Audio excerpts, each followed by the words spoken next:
All right. What's up, everybody? How you doing out there? Welcome back to the show. This is last week's fights. My name is Thinker St. James, and tonight we are going to be going over each and every fight from UFC Fight Night, Cejudo versus Song, talking a little bit about Ilya Toporia's vacation of the featherweight belt, and taking a look at this week's fight night, which is Manel Kape versus Asu Almabayev. And to do all of that with me, as always, the Ohio player, my co-host, a man who conceivably has two working eyes, Chase Parton. How you doing, brother? I will tell you guys today, you won't know, but it has been anything less than a doozy. It is, but I can tell you two things. One, the fights were good. So it was a good fucking weekend. And, Mondays are Mondays. And two, this passing thought that I wanted to throw in really quick is that this stream that we do right here is perfect, for what we have, because when you go to the watch alongs, it's a vibe of what greed does to man. And when you come here, this is the level-headed talk of everything that we've picked up and all the memes gathered. This is a good one for all. And I'm just very happy to be here. And I'm, another week for another praise to the Thinker St. James for running this show like he does, man. Hey, much appreciated, man. I did hear from some of the viewers that jump between our watch-alongs that you were not doing too well on yours. Is that a fair assessment? Well, that's why I brought it up, is because if you go to my watch along, it would look like, and you may believe that I had no fun during this card. But when you talk about what actually happened in reality, I mean, you can't be mad at the results because every time I went, ah, like there was some reaction, it really had me on my feet. Like this was great. Yeah, understood. Well, fair enough. We'll get into all of it here as we go. So, as usual, if you are in the chat and you want to talk about something that does not pertain to the fights that we are talking about at the moment, throw it in there and we will come back to it because we're going to be going over each and every one of the fights from this card. This card being, of course, UFC Fight Night, Cejudo versus Song, which took place at the Climate Pledge Arena in Seattle, Washington. Chase, you already kind of said it, but initial thoughts on this card? Well, initial thoughts, before the card, obviously, I was thinking that, on paper, you have a lot of killers, and I did not expect them to be killers on the night. And historic run, really, for Seattle. You can't really, I don't know if there's any that really compare with as many things that happened, in succession, I guess. We'll get into it, of course. Yeah, for sure. I mean, it was one of those deals. I think it was Checkmate who posted it. So shout out to Checkmate Entertainment. But it was like that the meme of the horse drawing where it's like it starts out as like a really well drawn horse and then like gets progressively like more cartoonish. It was kind of what I think the assessment was. But that being said, the well drawn parts of this horse were very well drawn. I mean, it was a very entertaining card. The prelims were really where it's at. Never ever miss the prelims, and even the ones going on towards farther down into the main card were good.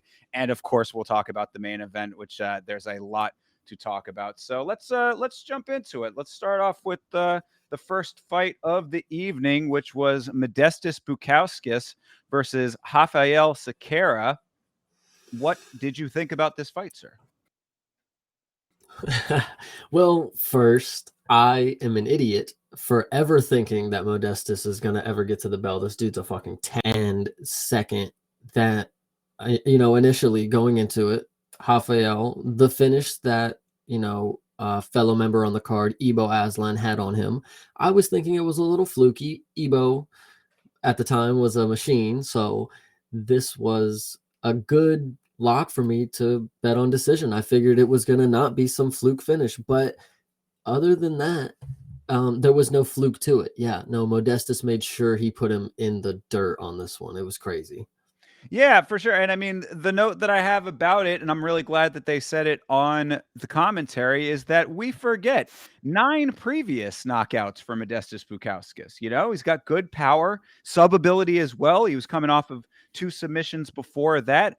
Well rounded in his second stint in the UFC, it would seem, and another knockout to it. So now 10. I mean, this was a really nice thing to see because my initial thought was as well that it was like, wow, I was not expecting a knockout from Modestas Bukauskas, but it's like he's had a good couple of them prior to this. Yeah, I mean, it was just a major miscalculation, and it wasn't me trying to say that he wasn't gonna knock, get close to a finish or knock him out. But I really thought that Mr. Rafael was gonna have a better game plan once he started to get hit, especially in his last matchup with Ivo Aslan, where he just took shots and just never decided to either punch back or defend himself in a different way.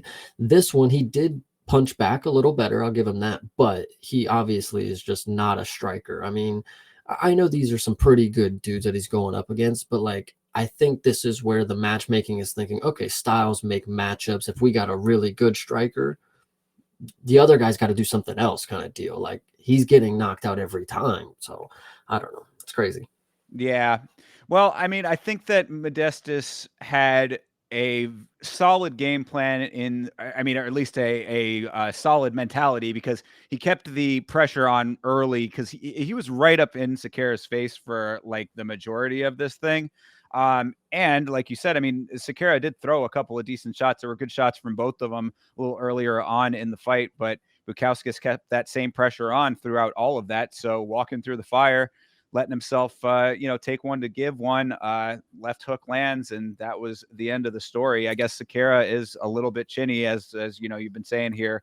The pair of knockouts now are not a good look for him, but better in this fight than the last one. Does that really make that much of a difference, though? No, not too much. He's probably on his way out. It is Monday, so we probably would have seen the cut by now. So I can't really say that, but it's not a good look. It's a good idea to change the game plan because I mean they may not give you a superior striker like you've been going against, but I will give it to you. You had some good moments against Bukauskas. Like I will say that I regretted the decision instantly because you were willing to trade and he was also willing to go in there and throw these meaty fucking paws. Um, and yeah, I don't know. I'm not really trying to rag on him, but Modestus just, his textbook, bro. He just walked him down, took the shots. I mean, he obviously watched some film and said, "Okay, I'm gonna do exactly what happened there.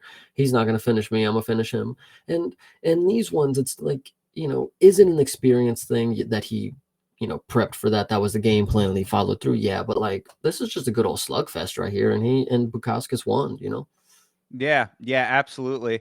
And, I think that you're exactly right. It was good to hear him say that he had watched film. And I mean, granted, based on the way that the fight played out, it's like it's not like there was a massive puzzle to unlock. This wasn't like a Yeah, crazy riddle that he had to solve. But look, sometimes the shortest distance is the straight line, right? I mean, you yeah. follow the plan as it's laid out, and he did just that, and it made sense. So really just like you said, textbook is a great way to put it. This was a really just a solid go in there, do your thing, and get out, and he did exactly that. So good way to start this card off. It was definitely unexpected. I mean, this is first fight of the night, and everybody's just kind of getting settled in. It's we're getting ready. We're listening to all the stats about the event and stuff. They're saying, oh, it's been over 12 or nearly 12 years since the last time the UFC has been in Seattle, all this kind of stuff. And, it's like, yeah, everybody's like starting to get ready. And then all of a sudden you're seeing the first of what we now know to be many knockouts. So a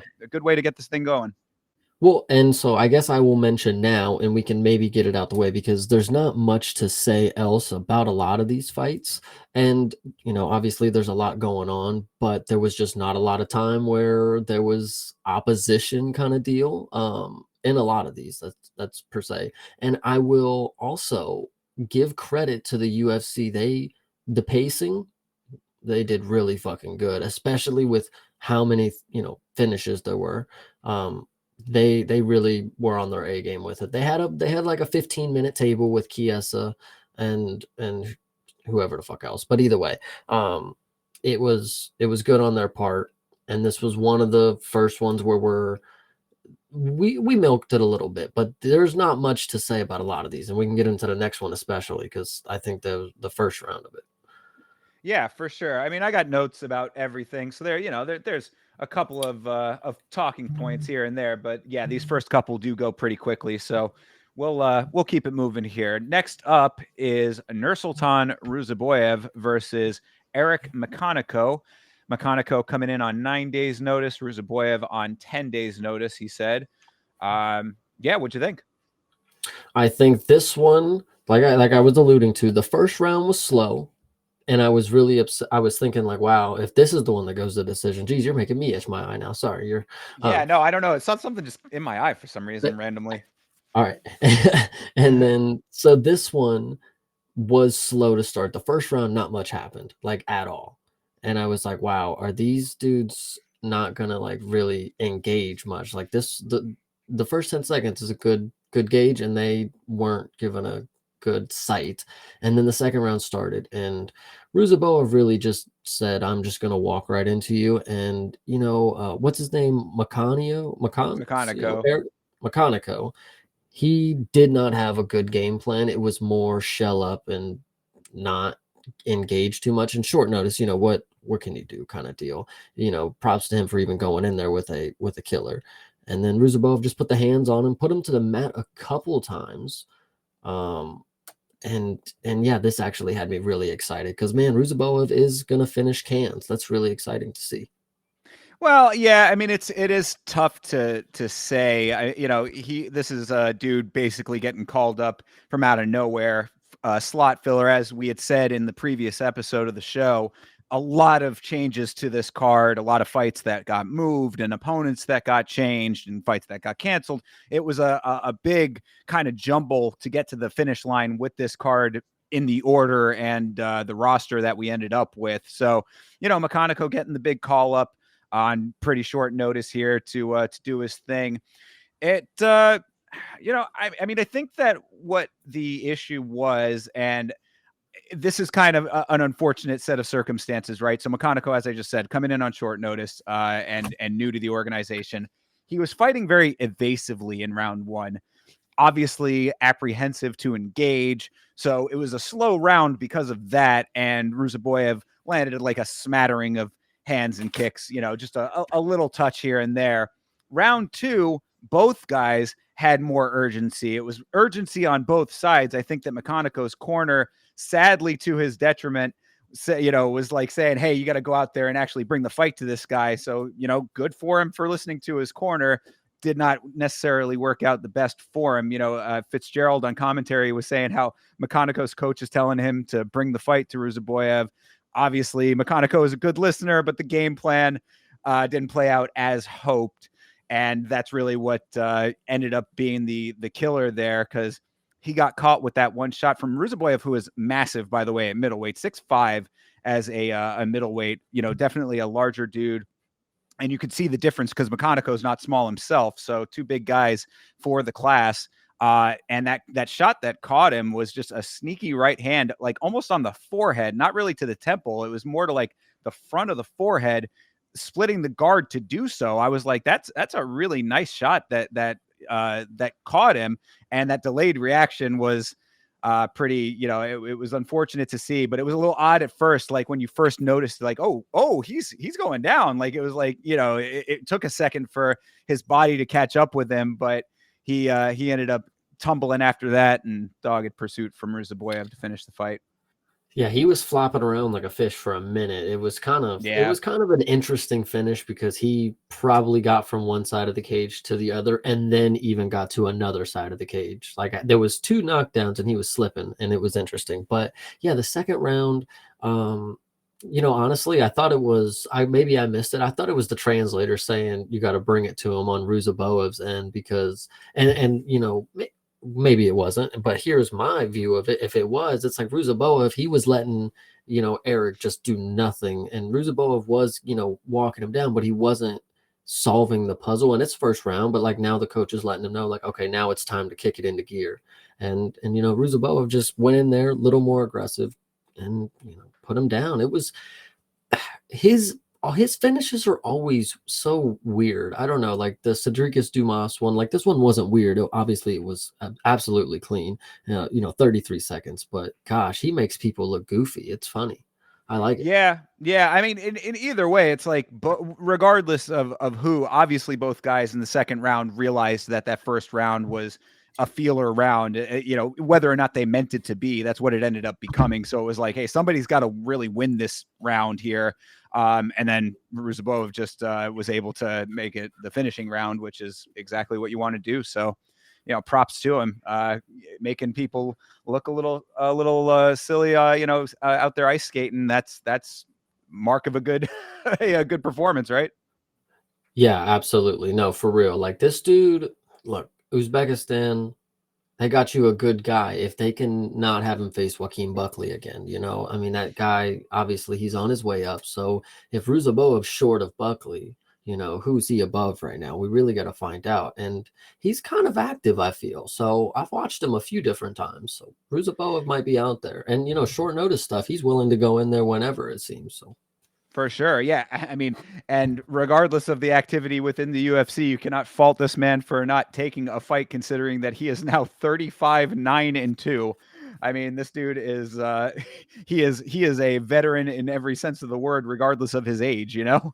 I mean, listen, what's his name? Yoel Alvarez? Listen, it's the same deal, kind of. I think Ruzaboev, kind of slight dark horse if you really squint your eyes, but you know, this was a good finish. I don't know what's next for him. Hopefully, it's not a short notice can, but if it is, I'll probably watch, and I probably won't think that after. Actually, it's funny because after the first fight, I said, "Oh, surely we're getting a decision now, guys, because we don't get back-to-back finishes like we used to." And this is maybe where I felt stupid. I felt very, very dumb later, and that's about every fight after it. So it's just crazy. Ruzabov, he's that guy. Yeah, well, and also, I'd said that he's a pretty massive dude. I mean, if he was fighting Buckley, that was at welterweight, right? I Because I believe think, so. yeah, I think so. So, I mean, if that's the case and he can make that weight, then he's even more massive for that weight class. And I think on the watch along, someone had asked, and I was like, I mean, you could feed him to Colby and see if Colby gets the one being fed. I mean, that to me would be perfectly fine. Somebody's got to get Colby the fuck out of here at some point, like once and for all. So True. I mean, with the way that he's been doing his deal right now, it certainly wouldn't be the worst matchmaking in the world, in my opinion. I mean, they both lost to Buckley in their previous fight before Saturday, so who's to say it's far off, you know? Yeah, yeah, exactly. So there you go. But good deal for him, and continuing on with the finishes that just seem to never end here, at least on the prelims. Moving on to the next fight is Nikolai Veretennikov versus Austin Vanderford. Austin, Mr. Van Zant Vanderford. What'd you think?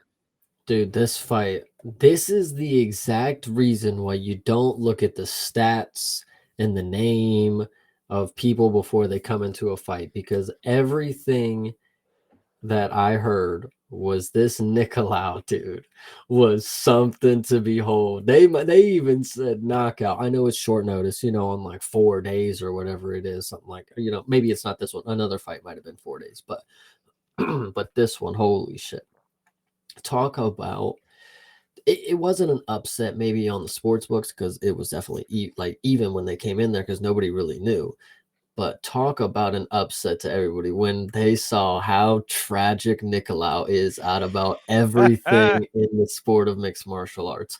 Bro. Holy shit. He only knows how to throw meaty hooks and lay on his back and then thumbs up to the ref. Like it's about those three in his arsenal. His weapon wheel is very, very limited. And dude, it was brutal. Like this looked like somebody that I would say, oh, they're feeding him a can. Like, and then that's, that was what happened kind of deal. But like Nicolau, you made yourself look so bad. And I don't know if you want to make your rant first about what happened at the end.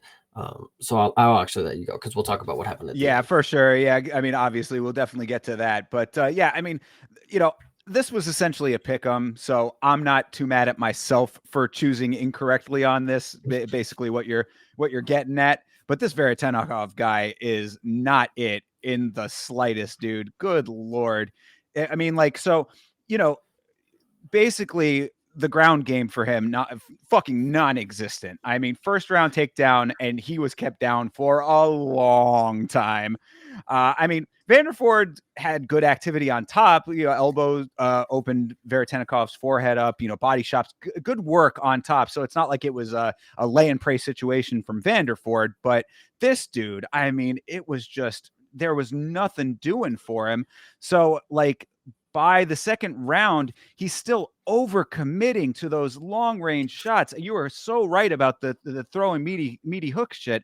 I mean, when you know you're the wrestling, like if you know the wrestling is coming for you from the other side, and you have nothing to counter it whatsoever, how are you still throwing those reaching shots like that? You are asking to be taken down, which is exactly what Veretennikov got from Vanderford. I mean, then when he's inevitably on his back, he ends up nearly on top of the chain link. He was on the fence. If you look at the finishing sequence, his back is essentially pressed up to the chain link almost, makes no attempt to get up in the slightest, does nothing to get out of the way of the elbows or hammer fists, then has the audacity to be upset at the stoppage. What the fuck is this guy on, bro? No, this was so funny. What made it even funnier is the finish. So, like, we've seen a lot of people when they're getting punched and they're like, I'm okay, I'm okay, okay. Like, like Izzy, of course, he's one of them. But like this dude, he was like trying to, shed the punches. So he was just going up and down with them, like, Yep.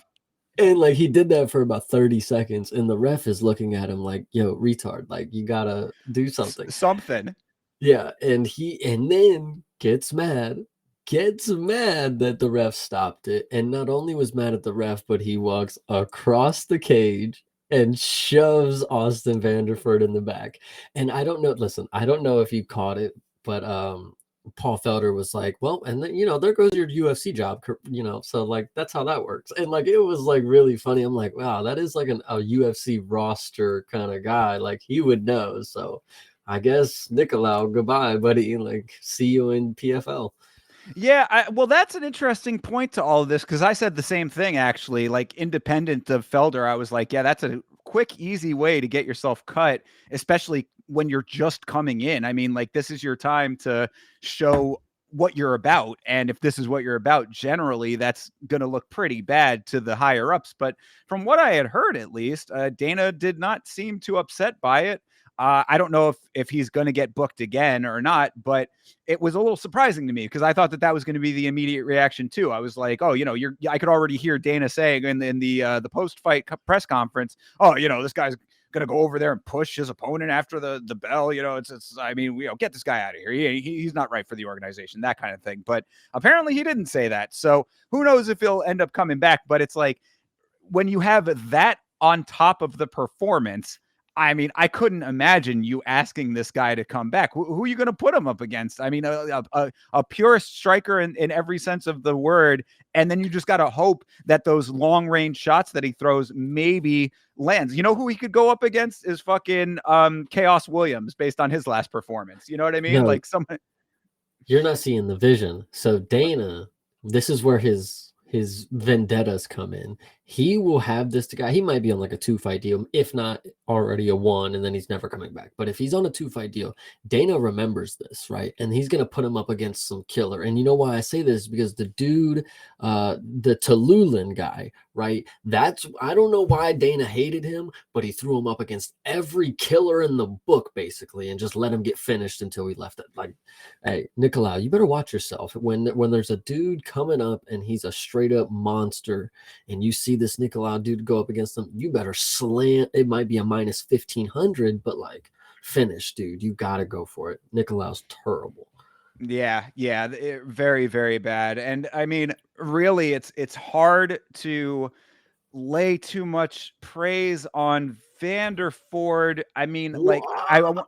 I want But to like give he him. looked like fucking John Jones out Well, there, bro. He but was that's my point. Exactly. I mean, that's the point, though, is that like when you have a guy that's like doing what Nicolau is doing here, what Veretennikov is doing, then it's like, yeah, it's, if you have relatively passable ground skills, then yeah, you're going to look like John Jones out there. So it's like, I mean, like, look, he seems like a good guy. I didn't know much about Austin Vanderford before this fight. So like, I didn't really know what to expect from him. The only thing that I knew is that he was Mr.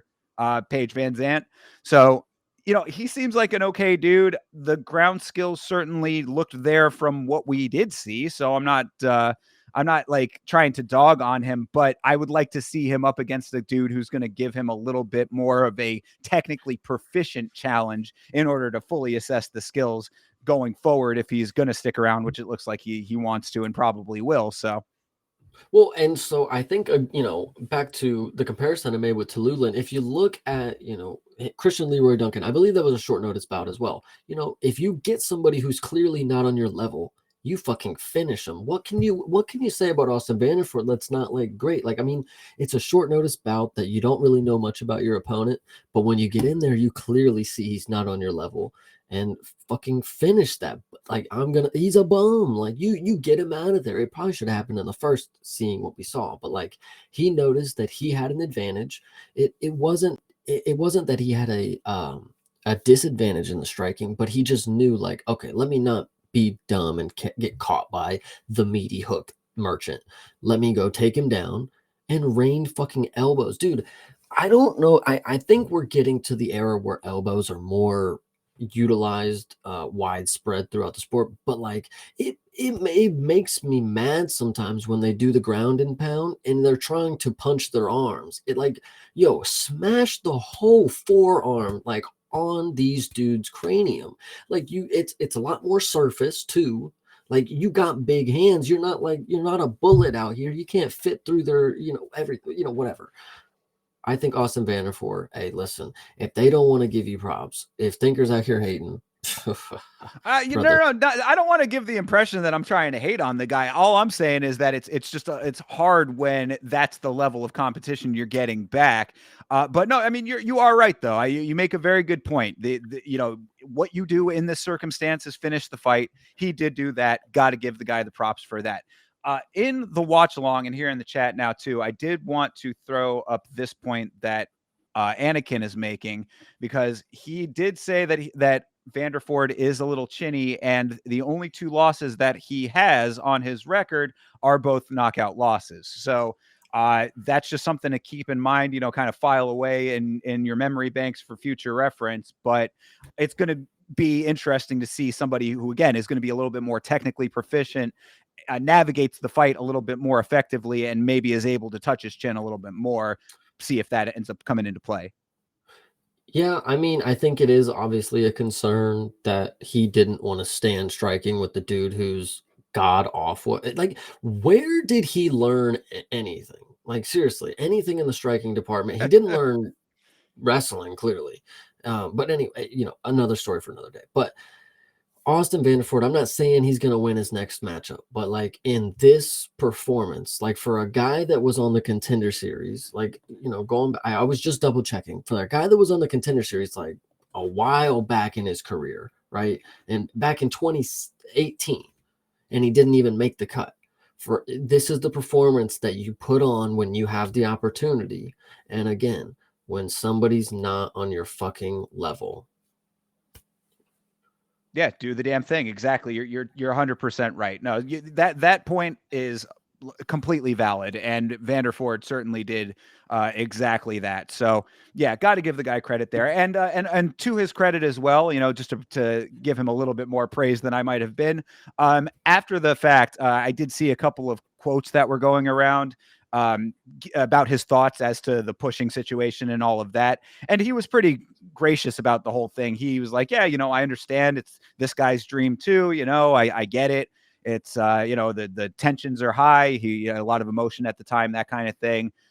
He basically just said, yeah, I mean, you should have just done it in the fight. And I think that that's the exact right thing to say. So I really don't have a lot of negative to say about Vanderford, like, in totality. I'm just saying that, like, if you're strictly going off of like the test in front of you, then I'd like to see him get tested a little bit harder. But thankfully now he's going to stick around, so that conceivably will happen. So, good job to take the fight to a dude who obviously you knew you could beat, and he did just that. So yeah, praise to Austin Vanderford. I didn't want to make it sound like I was hating on the guy.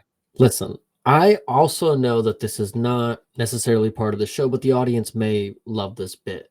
Not bit, but this part of it. This is the first of 2 white men with shags on the card. I don't know if you know what that hairstyle is. I guess that is the terminology that I've been told it is. This is the ingrown mullet that I'm looking at from Vanderford. Yes, the buzz and then the poof in the back. This is one of 2. I don't know if you noticed, Nick Klein also has the same thing, and we'll get into his. His is a little different. It was a 50-50 on the hairstyle then, huh? Listen, yeah. So Austin Vanderford, I'm not saying I love it. The bald and then the shag out, I'm not saying I love it. I wanted to get your thoughts on it, actually. That's why I brought it up. Well, yeah, I didn't realize that it actually had its own name. I thought that it was just an unkept mullet, and I believe on the watch along, I did comment on it and saying that it was too much party in the back, too much business up front. Beeb knows all. The drop shag. There you go. Drop shag. Yeah, yes, this is new to me. Okay, listen, you're getting hip. This is the new age. Well, yeah, he must be really in with some area. I don't know where he's from, but like he's either like he's with it. That's what I'm saying. I guess so. Yeah. I mean, look, I personally thought that it was like 2 clashing styles that didn't complement each other very well. But if that's what's in, and I mean, look, he's rocking with Paige Van Zandt, so obviously he's doing something right. True. So, hey, listen, Nick Klein, you might have a chance somewhere, brother. Anyway, we'll get to him later. For sure. But anything else on Vanderford, his hairstyle, or Veretennikov and his awfulness? No, yeah, he's pretty bad. We can move on. Yeah, I mean, I think that should be the final note about this fight, is that Veretennikov needs to get the fuck out of here, and we will leave it at that. Moving on to another hairstyle that worked out pretty well. Blonde Ricky Simone, new mythical fighter unlocked. Ricky Simone versus Javid Basharat. Wow, what a knockout this was. Put this on the knockout of the year list. One of the potentials anyway. I'm keeping a running list this year of all of our year, for our year-end wrap-up, and had to include this one. What'd you think of Ricky Simone here? Yeah, you speak of the hairstyle. We'll get into it. If you look at the dude in the picture right here, this is not the killer that entered the cage. Ricky Simone, wow, did I not believe that it was going to happen? Because his last performances, granted, they were against very good opponents, but his last performances, I did not think that he was going to bring the same level. I thought they were going to wrestle, I'm not going to lie. And why they didn't, why Javid Basharat, why you did not wrestle, brother, I will never know. Maybe you thought you had the edge, but everybody gets caught. It ain't the worst thing in the world. But like, there have been a lot of people saying they do not trust the Basharats, and I can't lie, I've seen him lose twice now, and I thought he was going to be one of those dudes where you get one not fluke, but you get an early loss, and then you progress. And why I had that faith, honestly, I can't tell you. It's just I want to see people from, again, these areas that are not represented a lot. I want to see somebody have the dream and the confidence and the skill and the drive to do it. And the Basharat, maybe not the other one. I'm not going to speak ill on him yet, if whatever happens, but this one right here. Yeah, if Ricky Simone is just going to catch you with the hashtag Toby community parlay lock, I mean, you're just cooked, brother. Like, fuck.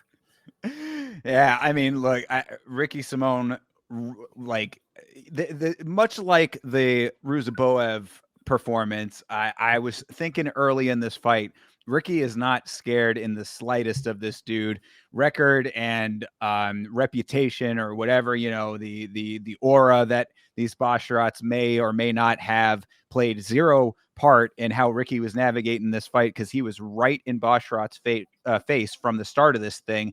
Found the groove early through pressure, through the pressure he was creating. I mean, he was really pressure fighting in the early parts of this thing, not letting Basharat have too much room to navigate. I mean, you were talking about Basharat not wrestling. I think that might have been part of it. The speculation, of course, but like when you've got your opponent right in your face, not really giving you the real estate to navigate the cage very effectively, it wasn't like, I mean, you can try to shoot for a double right up in, at close range like that, but you're basically asking to get negated in trying to do that. So, unless you can somehow catch the timing so that you get it like right on an off movement or something, and it's just like one of those like straight up and down kind of situations, I think that Ricky, like, the pressure was just a really effective tool for him. And that's why I feel like I might be slightly broken record occasionally when I say like, oh, good pressure, good pressure. It's like, oh, well, what does that mean? Or like, why is that important? This is why that's important. Like, to me, I feel like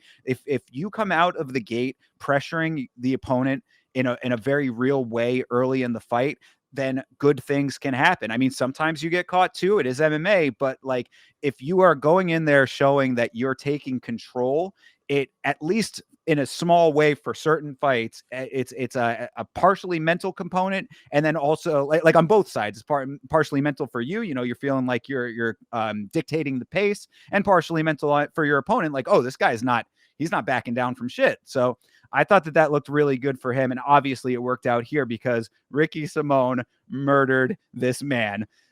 And real quick, just to finish off the thought, this was such a perfect 1-2 setup that made this happen. The left hook baits the encounter, the straight right follows, and his fist went sailing through Basharat's jaw.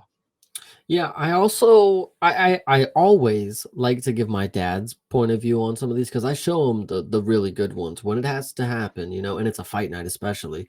I show him some, and his initial thought was, he didn't need to hit him after the fact. And I love just, man, you guys just don't understand. Like, yeah, he did have to. He did have to do that. That's exactly what Ricky Simone needed to do to solidify that he is back, blonde hair and better than ever. I'm actually on the Ricky Simone train, Toby.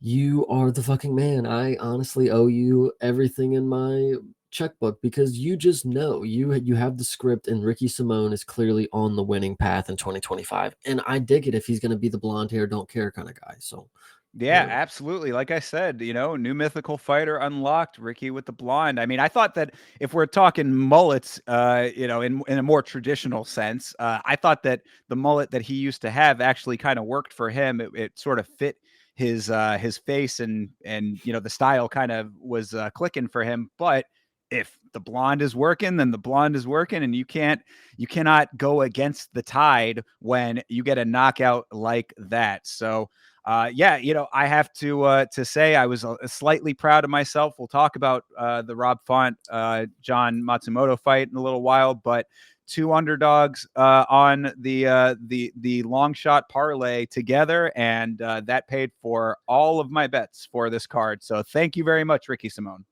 this is maybe where I started to lose money, because obviously after Modestus did not go to decision, this was the fight where I was like, no way is it not going to decision. We've had, what is it, we've had 3 finishes. There's no way we're getting 4 in a row, surely, especially knockouts. Like, come on, like, who are these guys? Well, Ricky Simone made sure that I will remember the fucking name. If anybody's going to remember anybody's name in this goddamn league, it is Ricky Simone now, because he took everything.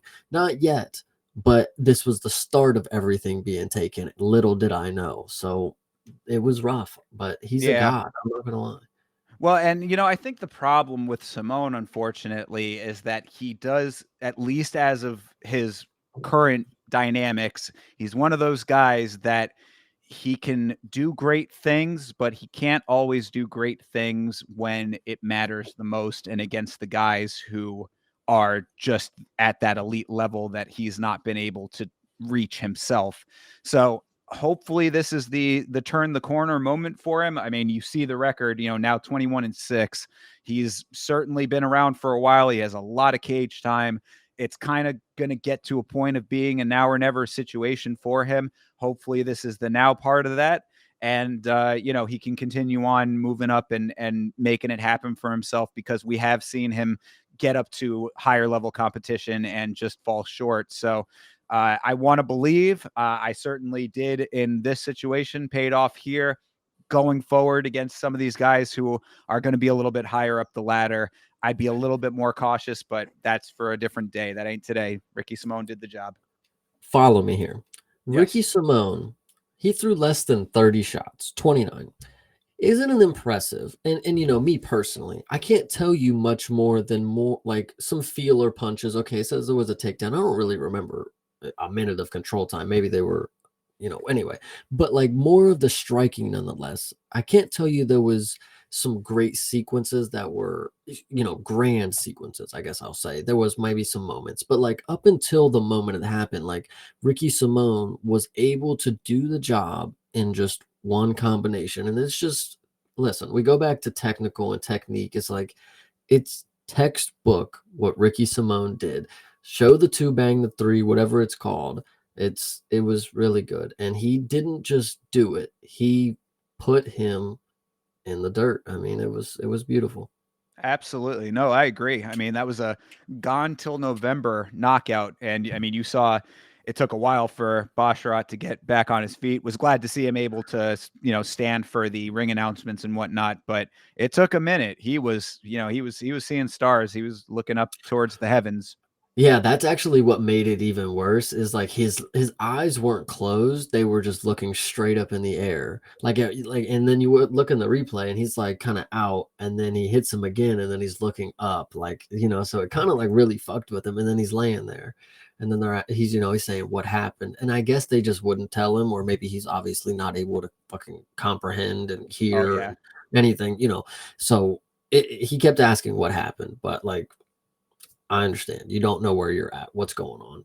Good thing he yeah, was able to make it, because he laid there for a while, but he for was sure. conscious after, we knew he was alive kind of deal. This wasn't a Bryce Mitchell situation. Yeah.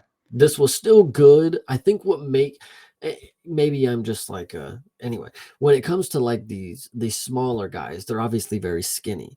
The way that his spine was like looking through his like skin when he got knocked out, and like you can just it just makes it gruesome. I'm not gonna lie. This sport is just, it's crazy sometimes.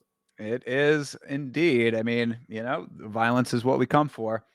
Oh, So listen, I loved it. I'll tell you that. Not that I loved losing money, because I did not. We'll get into the next one where I started to lose more, but it's a good one. yeah, for sure. Well, let's move on to the next one here, because if you said that you lost money on this one, I'm hoping that it was based on it not going to decision, because this is Mansour Abdul Malik versus Nick Klein. And I mean, we had the discussion in the Discord. Mansour is beastly, and I'm not gonna lie. I mean, this was there were a couple of moments in this fight that were a little bit concerning, but job done at the end of the day nonetheless. I think, again, this fight came up, and I'm like, wow, absolutely no way we're going to get another finish in a row. So clearly this has to go to decision. I did not personally put money on it. I was just kidding. But other ones I did personally.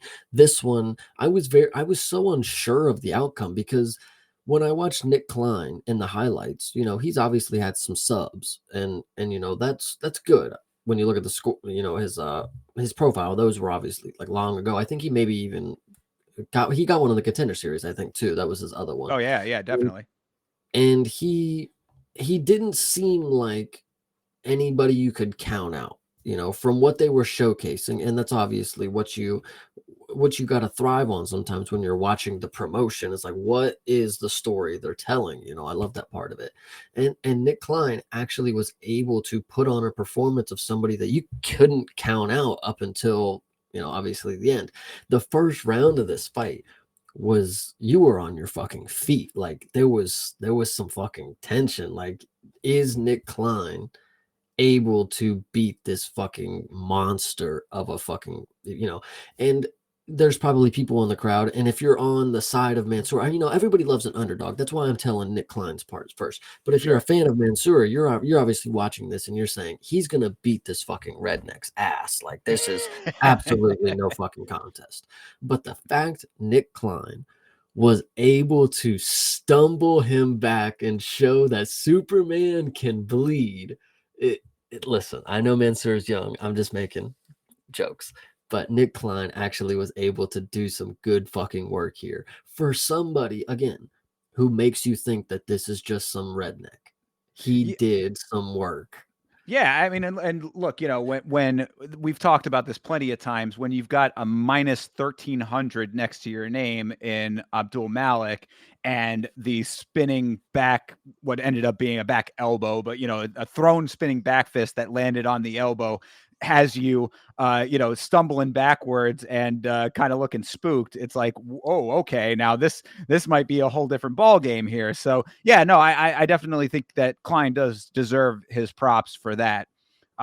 Both these guys. So I wanted to put a slight addendum to something I'd said on the watch along, because I had said on the watch along that both these guys are coming off the Contender Series. So this was really kind of like a Contender Series 2.0 fight. But that is because I forgot that Abdul Malik had starched Dusko Todorovic last year. So my bad on that one. But it just, the reason that I really wanted to bring that up is to say this dude has already tasted a little bit of the action over here and had a really good performance in that one as well. So a little bit of, yeah, I mean, granted, still new, still young, but he's already been slightly tested. I mean, Todorovic, not exactly, you know, it wasn't like the same level that that he's going to be facing later on, but it was his first legitimate fight in the organization, handled that pretty well. Klein is coming off of the Contender Series. So it was interesting to see, like, you know, what is going to happen here, especially based on what you're talking about. You know, Klein with a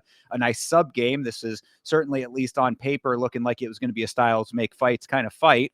And I mean, it started a little bit slow up until that spinning back fist slash elbow landing. And then I think everybody had their holy shit moment at that point. I will say, though, it was a slightly, I mean, I don't want to say like low fight IQ, because, you know, you're in the thick of the fight. So you got to do what you know, you're navigating it as you will. But Klein, to not keep going with the hands at that point, because he went right into another clinch situation. You know, commentary even had said, oh, he's letting him recover. I was like, that's exactly what he's doing. It's like, bro, that was a misstep on your part to not just keep laying on hands at that point, because that was your one shot to really like do just that. But you know, Klein kept going to the wrestling well in round two, which was obviously the move as opposed to striking with Abdul Malik. But eventually Mansoor just said, fuck this, which was one of the funniest moments on this card, was when Mansoor just was like, yo, I am done with this shit. He catches the kick, pushes him the fuck over, and just starts laying down those shots. And it was the same style that he had done in one of his previous fights. I think it was the one on the Contender Series, where he's got the dude on one knee and he's just hammering the side of the head. So obviously, if he can get you doubled over in that position, it's going to be a lights out situation. And that's exactly what it was. Oh my God, I'm glad you brought it up. Actually, Anakin brought it up first, so I'll give him the credit. If you know, he fumbled the finish. I forgot all about that. When he hit him with the back fist, he got him all the way across the cage, and his striking is looking pretty good. As you noticed by the numbers, his striking wasn't inaccurate. He was, you know, he was landing some good shots, and Yeah. he was mostly playing some countering. But in that moment, he was doing some good striking. Mansoor, you know, covered up, and he fucking shot a double leg. Oh, you motherfucker. Like, and he's not the only one on this card that did that. We'll get to it later. But like, yeah, Nick Klein, the it's the lapse of judgment, you know, in Mansoor, in the not in the same predicament, but in the moment, you know, the moment to strike, you know, kind of deal. He said, fuck it. I'm going to go, I'm going to flip the switch and we're going to go finish, bro. Like, he's not on my level. That's exactly what probably should have happened in like the first 5, like, seconds of the fight kind of deal, like an encounter like that on paper, of course. But Mansoor, maybe he just wasn't trusting in his abilities too much. Maybe he was, you know, maybe it was a feel around. Like I said, like getting to round 2 is not the second round is all we've been to up until this point, I think. So I know I'm making it seem like these dudes were in a grudge match up until it was, but it wasn't as long as some that we've seen. So these guys were still in the danger zone, and Mansoor really was able to put on a really good performance, especially with his size. Like, I know, again, second round, his cardio didn't look like it was fading. Nick Klein was the one who was tired. I think Anakin brought it up first. Nick Klein was the one fading. Mansoor was able to have a good second wind and finish the fucking fight like a fucking, animal. Like, this one wasn't textbook. And I think that's good for Mansoor. He's one of these people that can just make it ugly. I mean, it was a dirty grudge kind of finish, and Nick Klein tried his best. He didn't want to. I don't even think he like went out. I think he just like got to the ground, and then it was kind of ground and pound, and the ref kind of stopped it. But shout out to Nick Klein. Honestly, the hair is maybe some superpowers, because dude, Nick Klein, I'm telling you, the performance that he put on, he had me going for a second, and he didn't even try to sub him once. This was all fucking striking, like this was Yeah, good. that certainly is. It does show a level of confidence to go up against a dude who is obviously out here finishing fights. A guy with noticeable power in his hands. It was not respecting that. I mean, maybe to his detriment in the end, but I do give him credit for not just immediately spamming takedown attempts and trying to go for the clinch situation over and over and over again. I mean, he had a little bit of that, but it wasn't the entire story of the fight. And of course, to be able to land the spinning attack that stumbled him. I mean, this was even in loss was not a terrible one. So yeah, he does deserve a little bit of credit there, but I am just on the Mansoor Abdul Malik hype train, and I cannot be taken off of it at the moment, man. I'm thinking big things for this guy. Yeah, see, and it sounds like I'm playing both sides, because like, boy, do I love a Nick Klein performance at this point. But like, at the end of the day, Mansoor was supposed to win. He is the favorite. He was supposed to come out here and knock him out. Did it have to get dirty? Yes. Was he able to win in that regard? Yes. What is next for him? Maybe he bleeds in his next one. We don't know. Maybe it takes a couple more in his next one. But like, how does he respond is what is key. It's not how we feel right now. Like, obviously Mansoor is the fucking king right now. But up until the moment that he's not, that's when we're gonna need to see improvement. As of right now, he's so athletic that a lot of things that he just attempts, like, he can be decent at. Like, his wrestling, his grappling defense was fucking amazing. He's 1 for 9 for Nick Klein, and he's a grappler, and he was able to stuff and sprawl out of most of them, and then hobble around. Like, it was impressive. Like, the dude's just gonna be. He's gonna be decent at whatever he wants. He can be great if he decides to. Like, it's whatever. Yeah, and I mean, I didn't mentally put 2 and 2 together up until this fight, but out there training with Eric Nixick and the Extreme Couture guys, that's a great place to be for a guy in his position. So, a dude with this basic skill level, this natural ability. I think that they had mentioned that he's coachable as well. He's listening to his team and all that kind of stuff. Got a lot going for him, and doing it with a great camp. I'm telling you, man. I think that the sky might be the limit over here. Well, Eric Nixick is obviously looking for a new star pupil, since Sean Strickland is definitely not going to be there anymore, quote unquote. Definitely, I'm sure they'll be fucking hugging next week, type of deal. But Right? Yeah. as of right now, Mansoor might be the next guy up. 8 wins. You're still very green, as they say. Oh, for So sure. Yeah, definitely. it is going to be interesting to see what level of skyrocketing you get, because obviously they wanted to make this fight. They needed this fight to happen. That's why we got Nick Klein. Who knows what's next for him? If it's a big jump in competition, am I worried? No, unless it's somebody like, until it's somebody like Robert Whitaker or Jared Cannonier, if he's still going. Anybody like that. Yeah, I think he's good. Yeah, no, I hear you. Yeah, I mean that is the deal. And you know, speaking of, if you go back into the live VODs on my channel, I did an entire video breakdown of the Eric Nixick, Sean Strickland situation, the response to the response from Nixick. So you can hear all of the interesting elements of that one. And my conclusion was the same, that yeah, they'll probably be hugging it out not too long from now, but you know, it is what it is at the moment. So you know, Mansoor taking up a little bit of that space that's left open, and you know, I mean, either way, there's enough room to go around at Extreme Couture, I'm sure.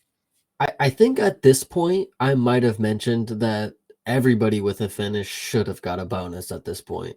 Like this is crazy. Like, come on, how would you even decide performance of, like, you know, fight of the night, performance of the night? Like they're all just starching their dudes, you know, kind of deal. Yeah, I mean, you know, I guess that the justification for not is that a lot of these were flash knockouts earlier, but this one right here was not that. So, These are guys that need the money though. Like you see with yeah, a short notice fight later on, like Nick Klein, boy, would he have loved a little bonus for putting on a, you know, for at least doing something, Vanderford or whatever. He obviously would have loved the money on his debut, finally getting into the UFC. Like this was a historic run. Like I'm not saying at the moment Dana should have decided, but at the end of the night, he should have been like, okay, everybody gets 10 grand. You know, this was good. They all showed out.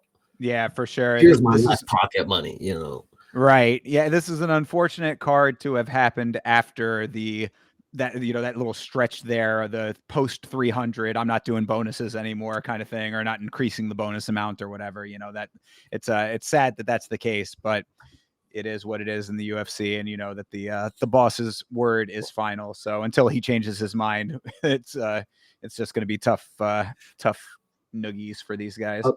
Okay, before we move on, actually, Yeah, sure. is this shag better than Vanderfort's? I know you clearly didn't notice a difference, but they're different. You know, Yeah, he's got a little higher, and then he's got the curls in the back. I think this is a better look. I'm just saying. yes, no, I would agree. Yes, I think that this one is a little bit more acceptable, because I think that the other one is a little bit more overgrown. That's why I had thought that it was like just a mullet that got left by, you know, to its own devices a little bit too much. This one seems like it's actually like styled specifically. So I feel I you. will give it to Klein for this one.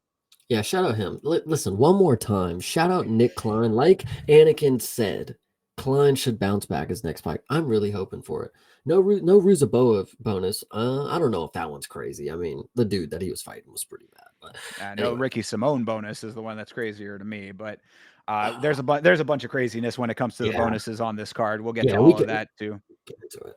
But yeah, no, obviously a fan made out of Chase for Nick Klein. So keep your eyes Rednecks on. are up. We are back on the map. There you go. Yeah, fair enough.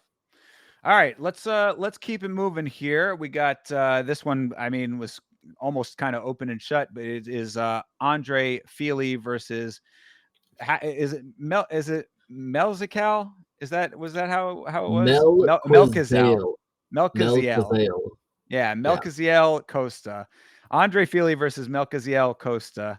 Kind of a slow fight. Nice kicks on both sides. Then Feely gets taken down and subbed by the most textbook guillotine of all time. Chase, your thoughts. Well, again, I'm gonna bring it up because I said surely this is the one that I had 100% like this was the lock of the week. I said this is going to decision. Andre Fili, you know, whatever. But Costa, oh my gosh, did I ever expect Andre Fili to put his head straight into a guillotine and then tap to it? It was absolutely like when it went to the ground, 30 seconds left. I'm like, whatever it was, you know, I'm good to go. They're just gonna sit here. Andre Fili's, you know, he's good. He can breathe. If he would have his head there, surely he knows what he's doing.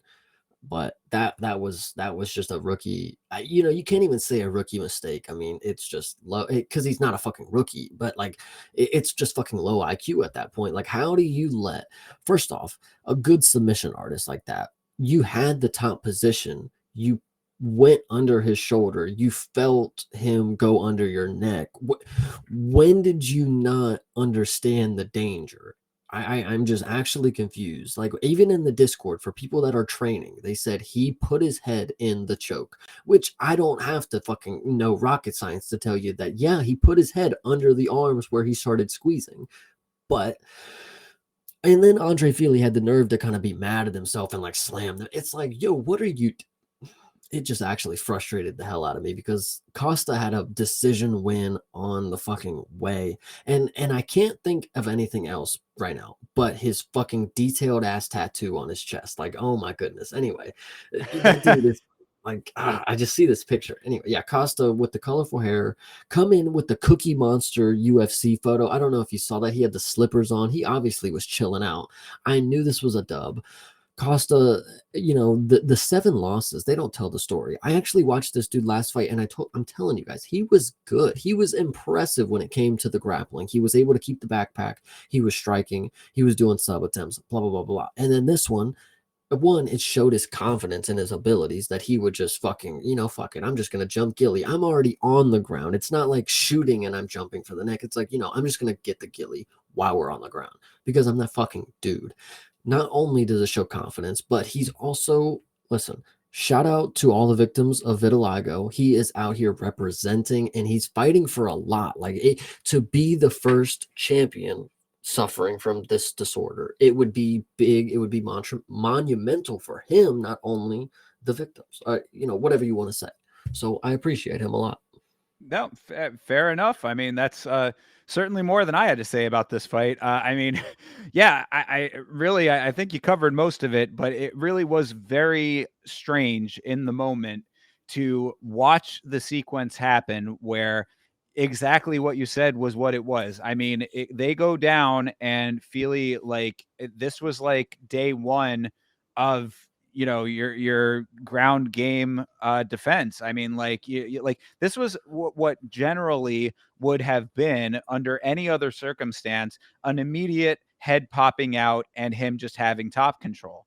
Like, it was stunning to me that the guillotine was locked into that point, because, like, I thought that when they started going down, I was like, it looked like he might have his hands locked, but that's something that is just like a common thing, like, in that. Brace for impact, kind of deal. Right, exactly. That's just part of the motion, and then the rest happens. And generally, 9 times out of 10, the sequence continues down in whatever way it's going to go, but it's not that.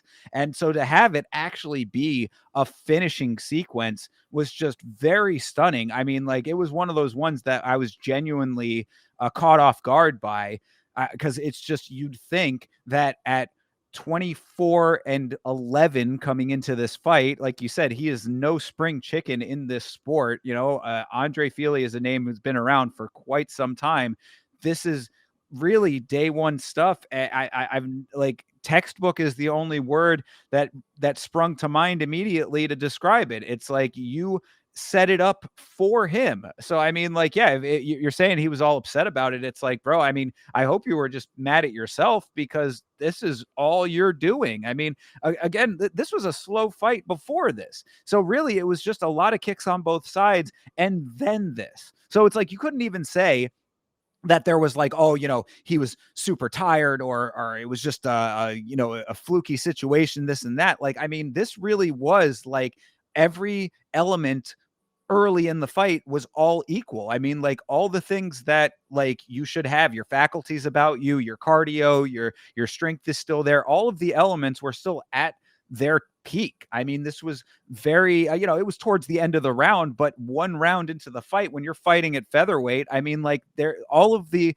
elements were completely there for you to not have this happen, and you got yourself into the exact place for it to happen. So, I mean, this really is kind of a big blotch on Feely's record, as far as I'm concerned, especially considering the record that he already has.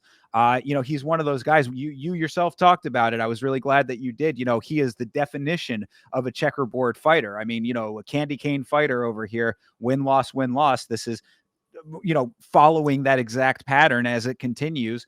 Like, I would think that this should be this above some of the other losses really shines more, because by this point in your career, this should not happen. That's just point blank period. So not to take away from Costa over here, I mean, he did what he was supposed to do.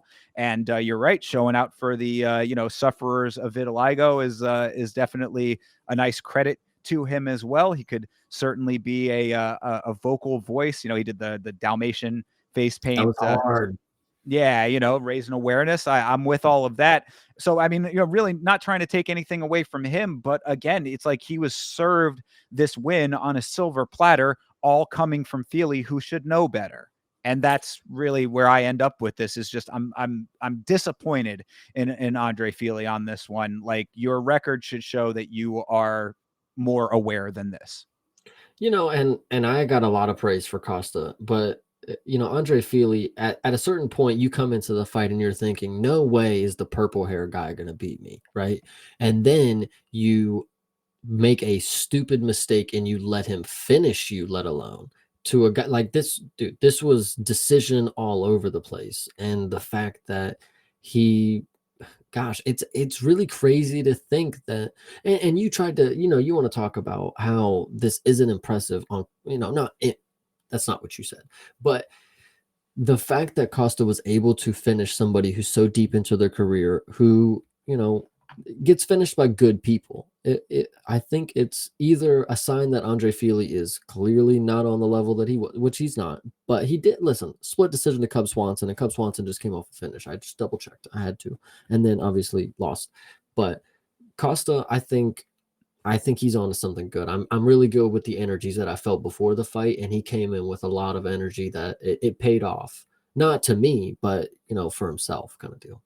Yeah, yeah, and that's fine. I mean, look, if it's changing of the guard time as far as Feely is concerned, then that just is what it is. Of course, the loss is now creeping up to a very noticeable point. When it starts getting to the halfway into your win percentage, that's not a great look. That's really starting to get into very negative territory. So it just might be one of those deals where Feely's just going to stick around as a guy who's just sort of there, and that's okay too. But I like I said, this specific set of circumstances is much more of a blotch on the record than some of his other losses, because it's just like that kind of thing should not happen with the perceived skill level that you should be at. And as a known name in the sport, I mean, Andre Feely is I mean, like, he might not be known to, like, he's not a household name to the more casual observer, but like,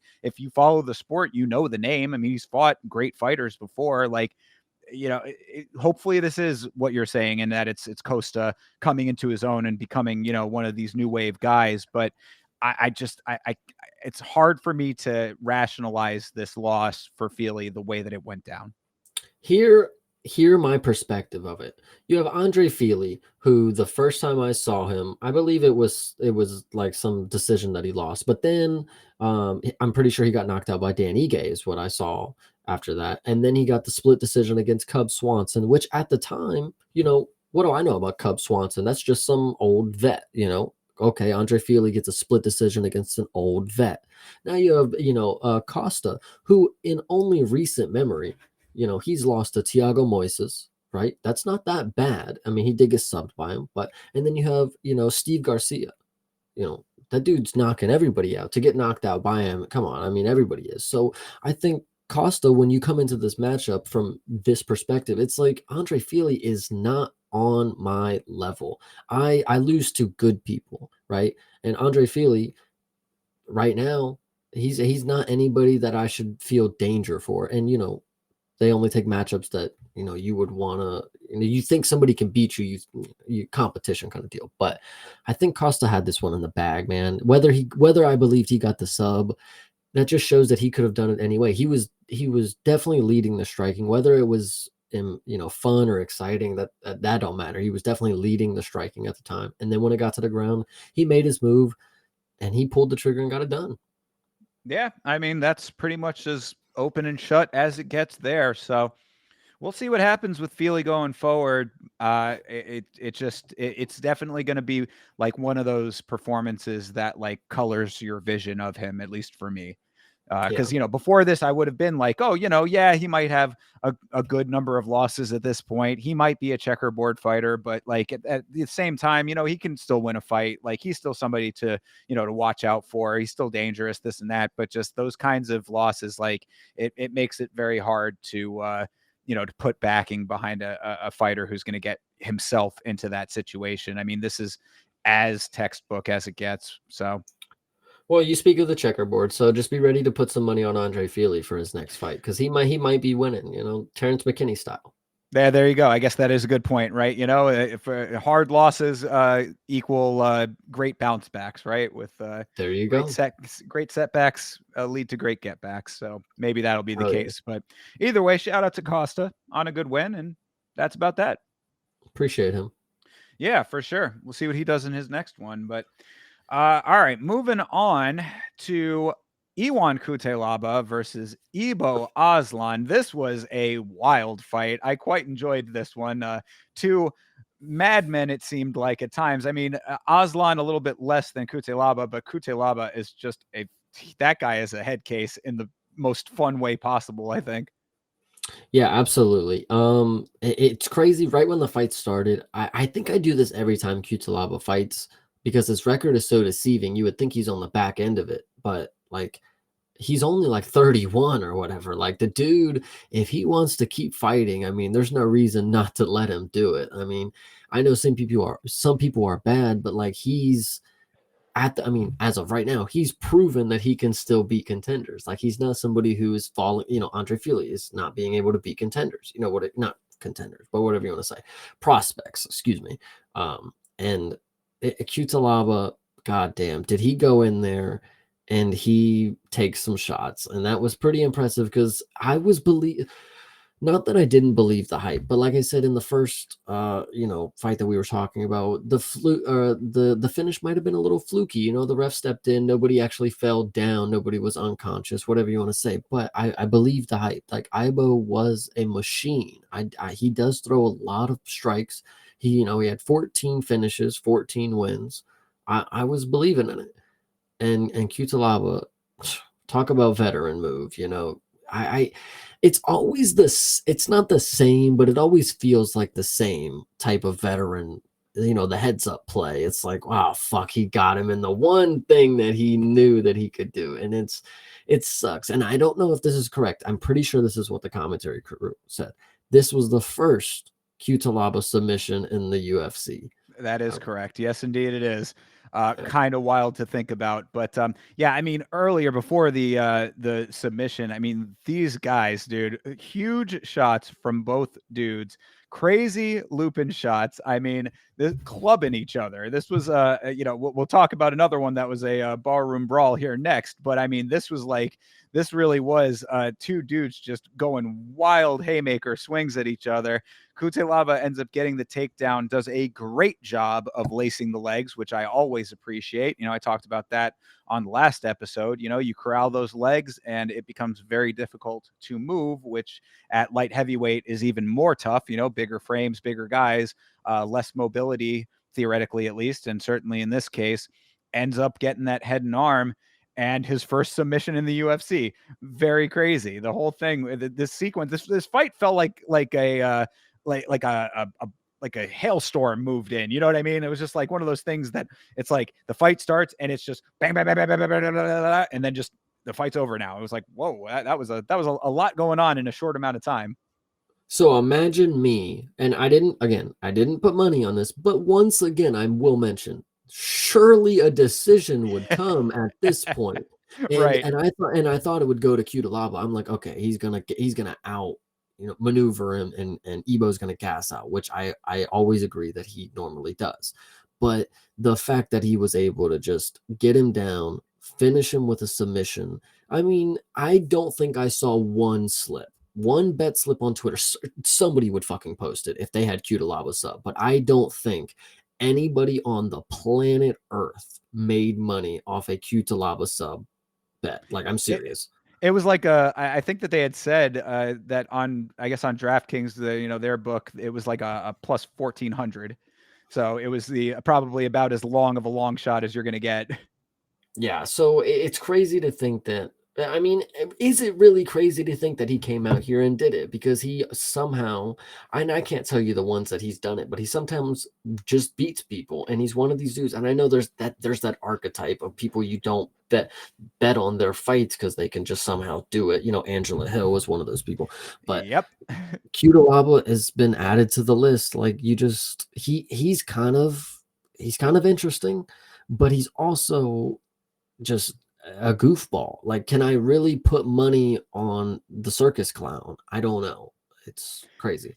Yeah, no, he is absolutely in that camp of dudes that win when he's supposed to lose and lose when he's supposed to win. So, yeah, this was another one that I was kicking myself for having on the safe parlay. I thought that Ebo was pretty much a lock on this one. I was completely wrong in that assessment, and that is completely on me for not sticking to the wisdom that I have gained in the same way that I bet on Angela Hill or bet against Angela Hill on the last card. I'm kicking myself for not listening to myself. This is something that I Yeah. need to do more.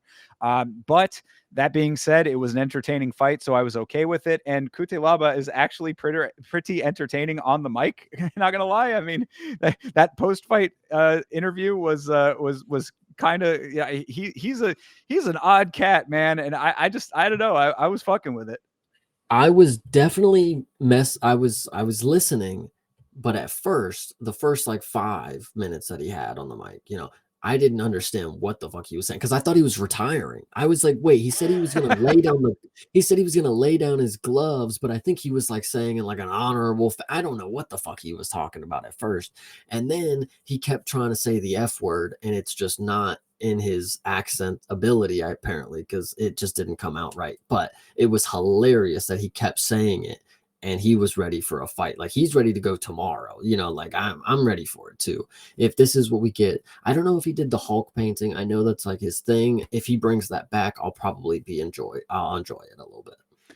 Yeah, his post-fight interview reminded me of Yuri Prohashka trying to talk to Mego Levy about the the dudes at the hotel, and Yeah. his celebration and all that. It was like you knew what he was trying to get across, but it was just not 100% there, and it was very entertaining for that reason. And I mean, he's an interesting guy, man. I cannot say that I dislike the dude. I've started to gain more of an appreciation for Iwan Kutelaba.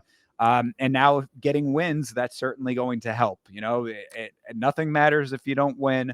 So, get your wins and you can continue to be your goofy self. Yeah, and you know what sucks about all the times that this happens is like, and more times it does happen this way is like now we have a prospect that's just all right. Well, he just falls off the fucking flat earth, like Ebo's just cooked now. Like, does he even have a shot? Like, who fucking knows? Like, it sucks that that's just like the mindset. It's like Cutelaba really just like ruined this dude's hopes and dreams in a sense so far right now. Like, and Ebo was mad at himself. He was mad. You could see it in his face, but as soon it like right when they called Cutelaba's name, you could see him like clench his fist. Like it was good. It was a good moment.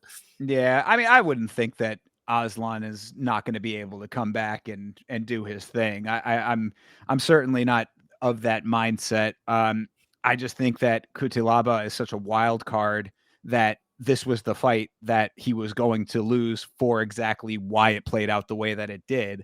So I think that a different fighter, different circumstances, Aslan comes back and does just fine. Like a can. Because Yeah, I get you. like what? Like a can. Yeah, I get you. Ebo will definitely.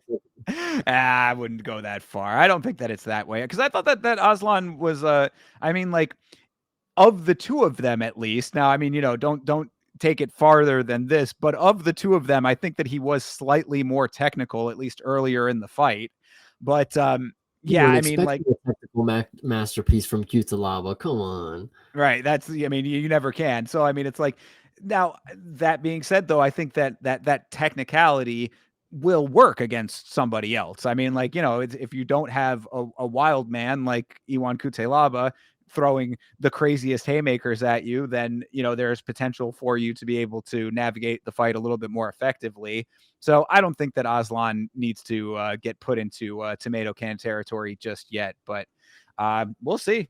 Time will tell. And Iwan Kutelaba, he remains. Yeah, I mean, I'm excited to see some more of him. I'll tell you that. Yeah. All right. Well, I guess then that's Introduce the that. main card. I'm gonna run to the restroom, and then I'll Yeah, be go right back for it, because I man. got plenty to say about this one. I I'm tell sure you, you I got a do. lot. Yeah, go for it. All right. Well, while he is doing that, we'll get this queued up here. This is Alonzo Menafield versus Julius Walker. Walker, of course, coming in on short notice and making his debut in the organization. I did have the note in here that Vitz King pointed out on the watch along.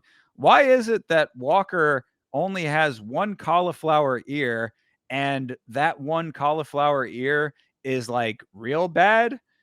Thought that that was kind of interesting once he pointed it out, because I didn't notice it at first, but it's like once you see it, like he's got one side that is super cauliflowered, and then the other ear is just, yeah, it's just a normal ear.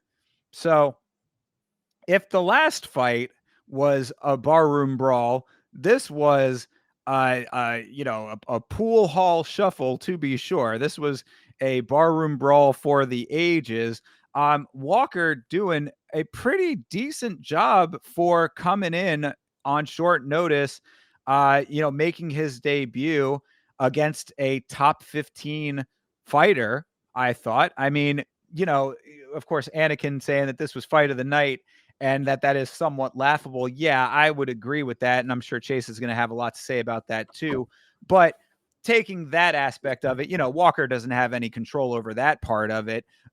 Regardless of it, I thought that it was a really decent performance for him just coming into the organization. So here returns Chase to give his analysis of this thing.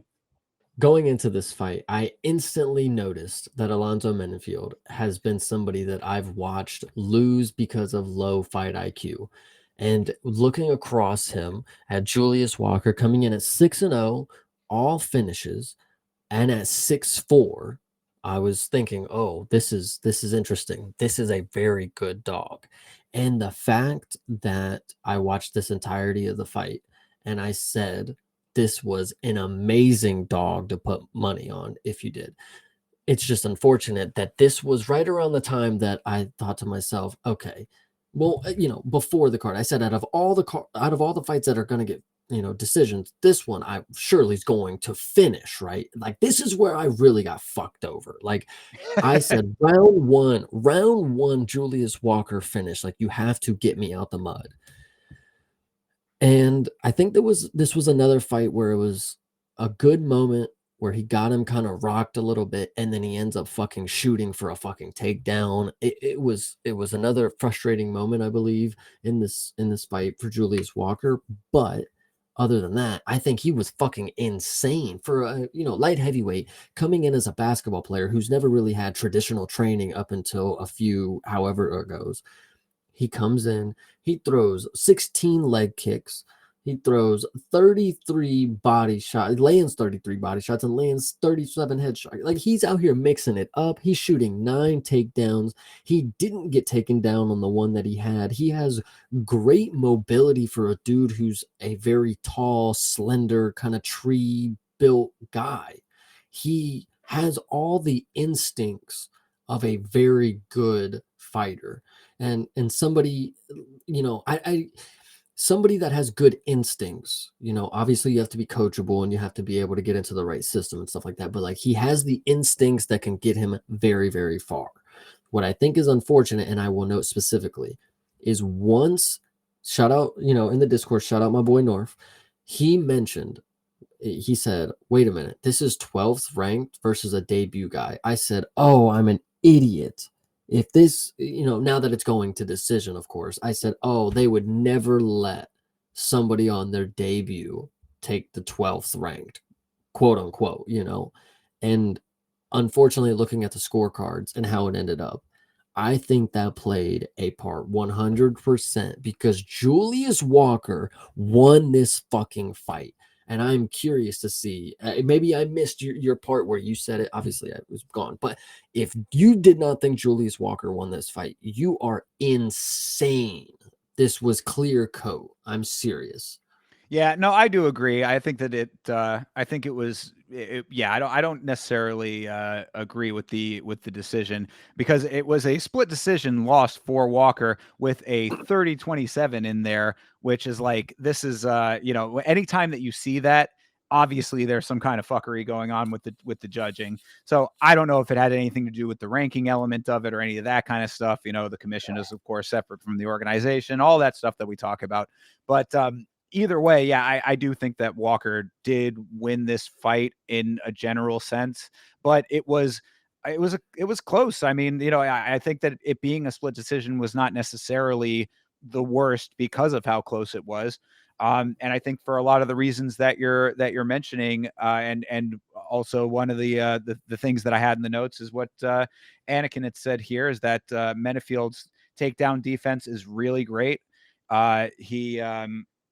He kept his weight distributed really well, so he didn't have to worry as much about getting taken down in the clinch situations, which I think might have been one of the detrimental elements to Walker. Was as much as he was mixing it up, because that was another huge note, was that, great knees, great elbows, tried for the kicks, really liked that he was mixing up the attacks. But when he was going back to the clinch, they were saying on commentary, oh, it was a good look for him to, like, grind him down, wear him down that way. And I was like, to an extent, yes, if it gets to the point that you want it to get to. But Menefield, just, even if he was gassed, it's like, I think that Walker also kind of exerted a lot of energy to get to the point that he was trying to get to and never fully got there. So like, it almost worked against him in the end because of that. So all of those things being said, I do think that this was a really, really sharp performance for Walker, aside from the banana peel slip when he went to go throw that one kick and went straight up and over. That was pretty funny.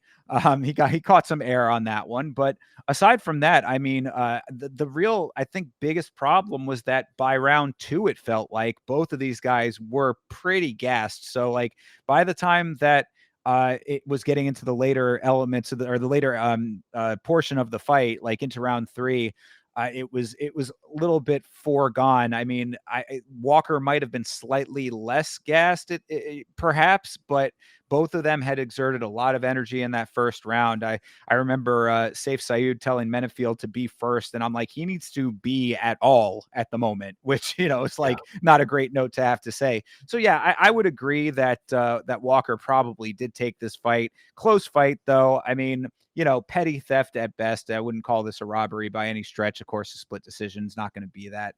But I definitely think that Walker needs to be a guy that sticks around, because this was a really nice showing against a ranked guy in your debut. That's a pretty big stage to be on.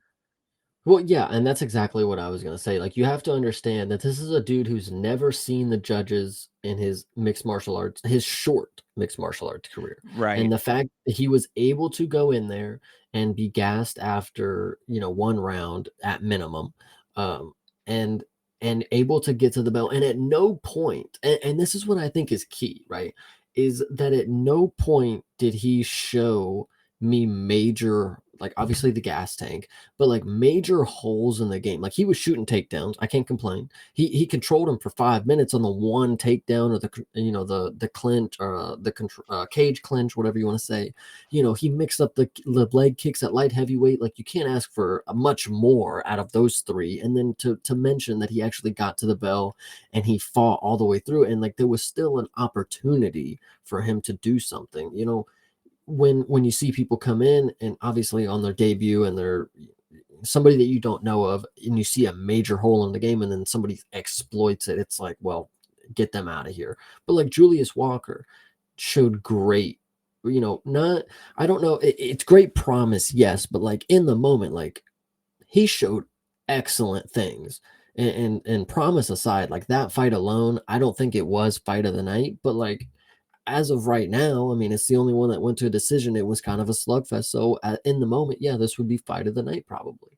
So good for him. Yeah. He would Up get paid until for it, 50K. Yeah, for sure. Yeah, I mean, I'm not mad at that part of it for him, but there was a fight we'll talk about in a little bit that Yes, we surpass will. this. Yeah, the other thing that I did want to touch on was that Dana apparently posted a picture of Menifield's injured foot after the fight. Do you know what happened there? Like how he injured his foot? Like, or there's like a cut between the toes, it looked like, or something like that. Like, I don't know what would have done that in this fight. But it is an image that was going around, so I don't know if you caught that. I did see the image. It just looked like a toe with blood on it, like a foot with blood on it to me. The only thing that I can think of that is plausible is and maybe at one point I did think something like this, but he like stuck his foot in the cage and it That's just what like it would have looked like to me too, is that maybe it got caught in the cage at some point or in by the the door or something, you know. yeah, in the apron maybe or whatever, the portion where the mat meets the cage. Sometimes people get their feet caught in there. That's I believe how Tatiana Suarez ended up cutting her knee was as in that area. So it could have been something like that, but yeah, it was just kind of posted without context. So I was like, I just was curious if there was a definitive reason for that, but yeah, I mean that's really all I got about this one. And then while you were away, I did mention that. Did you notice that Walker only has one cauliflower ear, but it's a really bad cauliflower ear on the one side? Yeah, I don't think I noticed it, but like, hey, man, fuck it. He got his battle scar. He got one. He didn't need the other. It's like the purest ears. It's like I'll get the one, and Michael Jordan style.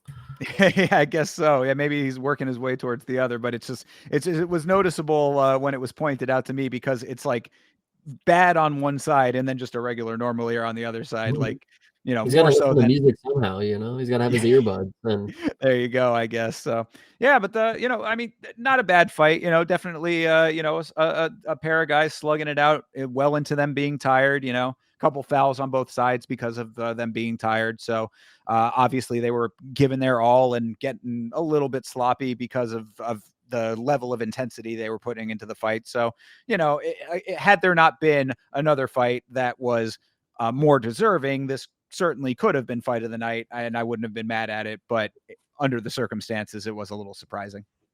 yeah, I agree. All right, well let's keep the train moving here. This is not the fight that we're referencing, but this is certainly a knockout that has been added to the knockout of the year contenders. This is John Silva versus Melsik Bagdasaryan. I mean, what do you say about something like this? This was, I think, pretty much expected by a lot of people, but not necessarily the exact set of circumstances that we got, because it was somewhat entertaining to see how it all finished. Yeah, I mean, I could have told you guys this, and I knew it. Listen, I'm not trying to say name value holds much, but like when you go from Charles Jourdain and Drew Dober in 14 days, and you go back down to your normal weight class, and they give you somebody that I've never heard of. I mean, what do I expect John Silva, the Lord John Silva of the Fighting Nerds? What do I expect him to do? Make me not know this dude's name furthermore, and that's exactly what he's going to do. John Silva came out here and it was a very timid round one, like to start, it was very heavy on the feints. And honestly, I want to bring it up early because I think it's crucial because I do believe it now.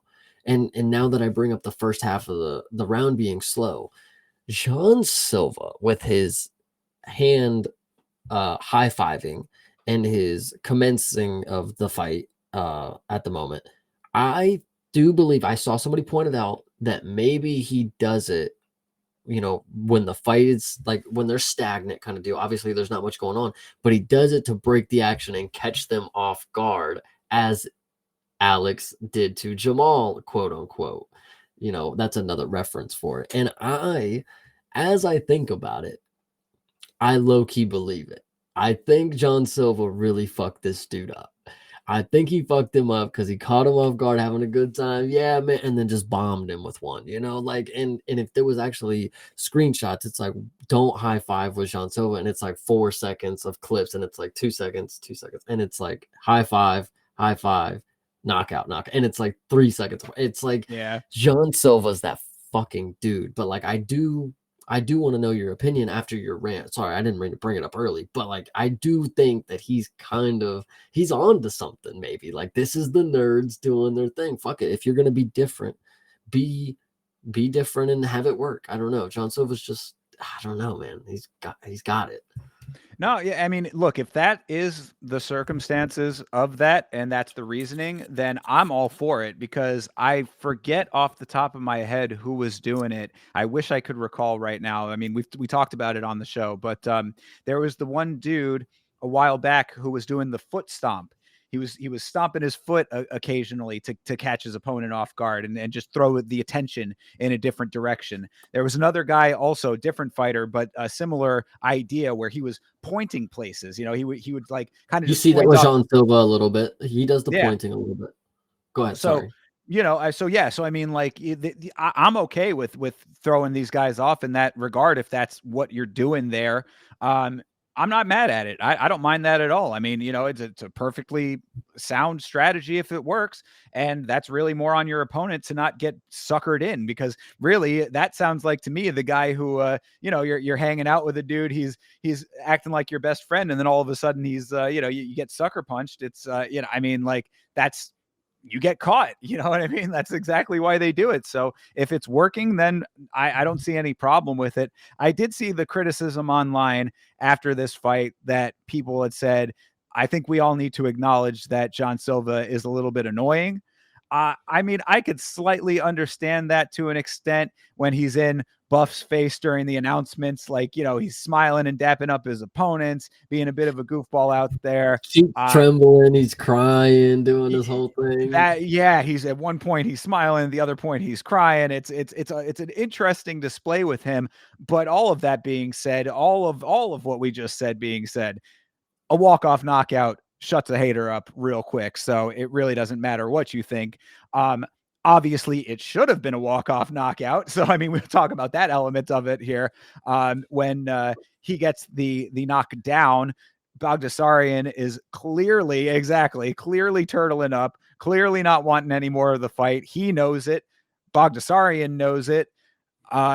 Kevin McCarthy, the referee, is the only one who seemed to not realize it in the moment, saying, hey, keep going, keep going. He wanted a little bit more. So Silva's like, all right, I mean, if you say so. Ref went in there and did his thing, got a couple more shots in that were certainly unnecessary at the ref's beckoning. But that is what it is. I don't know why McCarthy wanted to see more, but he certainly did. And that's where it was at with that. Yeah, the moment was it was so long of a moment. So John Silva knocks him down, sort of kind of like how Peyton Talbot did with whatever the French guy is. He kind of just looked at him for a second and then he went to, John Silva knocks him down, points at, he's like, here's the platter. Like, this is what you want, ref. And there was there was moments, Bagdasaryan looked at John Silva, looked at the ref, looked back at John Silva. John Silva is now understanding the ref wants him to die.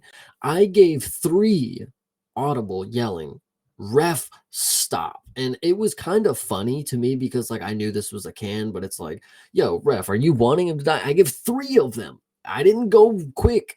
Like, dude, he wanted him to absolutely murder him. And John Silva, it's funny because after he realized, actually, he didn't go straight to the elbows. He popped him like 2 times straight in the face and then went to the elbows, which very effective. John Silva does like his body elbows, and I think it's very creative and effective.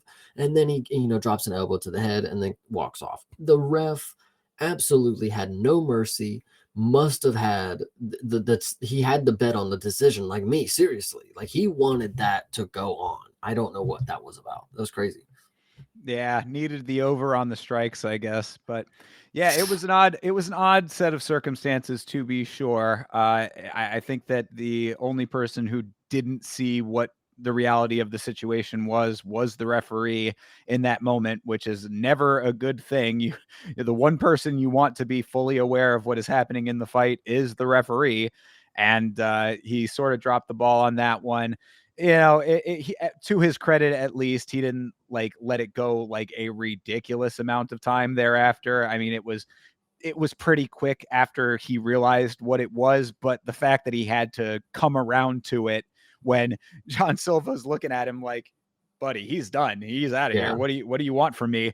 He's like, yeah, go. Oh, okay, I will. It was very weird and not a great look for Kevin McCarthy, but either way, pretty much as expected. I did want to at least briefly bring up in Bogdasarian's defense here, Anakin making a good point that, Melsick is coming off of 2 years of layoff based on injuries and whatnot. So unfortunate for him to come back after all of that time off just to run into John Silva. This is, it could have been a lot more favorable to him to, give him a primer fight to get back into, into top form, but they threw him right into the fire and he felt the heat.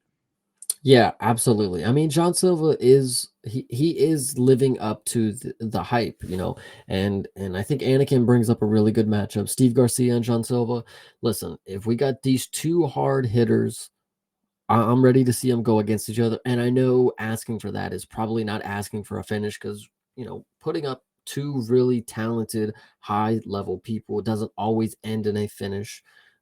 This one, though, John Silva, I think this was a clear-cut choice for him to knock out Bagdasarian. And I didn't want to put money on it because that was, the favorite. But John Silva, I knew in my heart this was what was going to happen. I'm very happy that it happened. And, man, it was good to see. And obviously Yeah. made a meme out of it. So there you go. He's going to be even more marketable now. Absolutely. Always love when you get a good knockout and a meme on top of it. That's a good combo. This was one of the few that I had 100% correct predicted on verdict. So, first round knockout was what was on the books for me. And I was glad to see that I at least was able to, get that one right, because this did seem like a pretty clear cut case of that being what was going to happen. So, good job for Silva.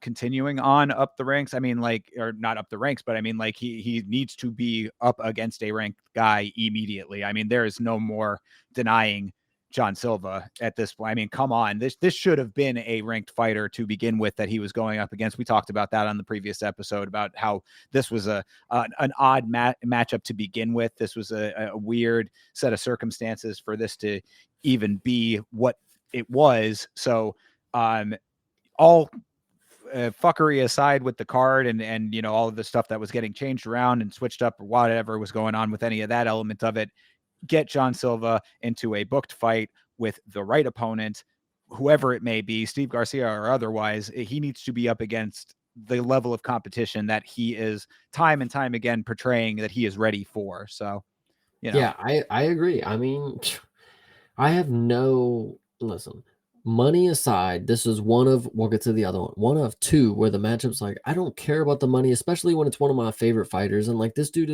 he's been around since I started watching, religiously. And he's been doing exactly what the top person should be doing to people that are just not on his level. And I'm not to say Drew Dober and Charles Jourdain are not on a high level, but John Silva's just on a different level than that, like, why, again, like you said, like, this should have been a ranked opponent. This Melsick, no, dude, like, come on, they should have known better. Yeah, for sure. And I mean, he did call out Bryce. So if that's, Bryce seems to want that fight too.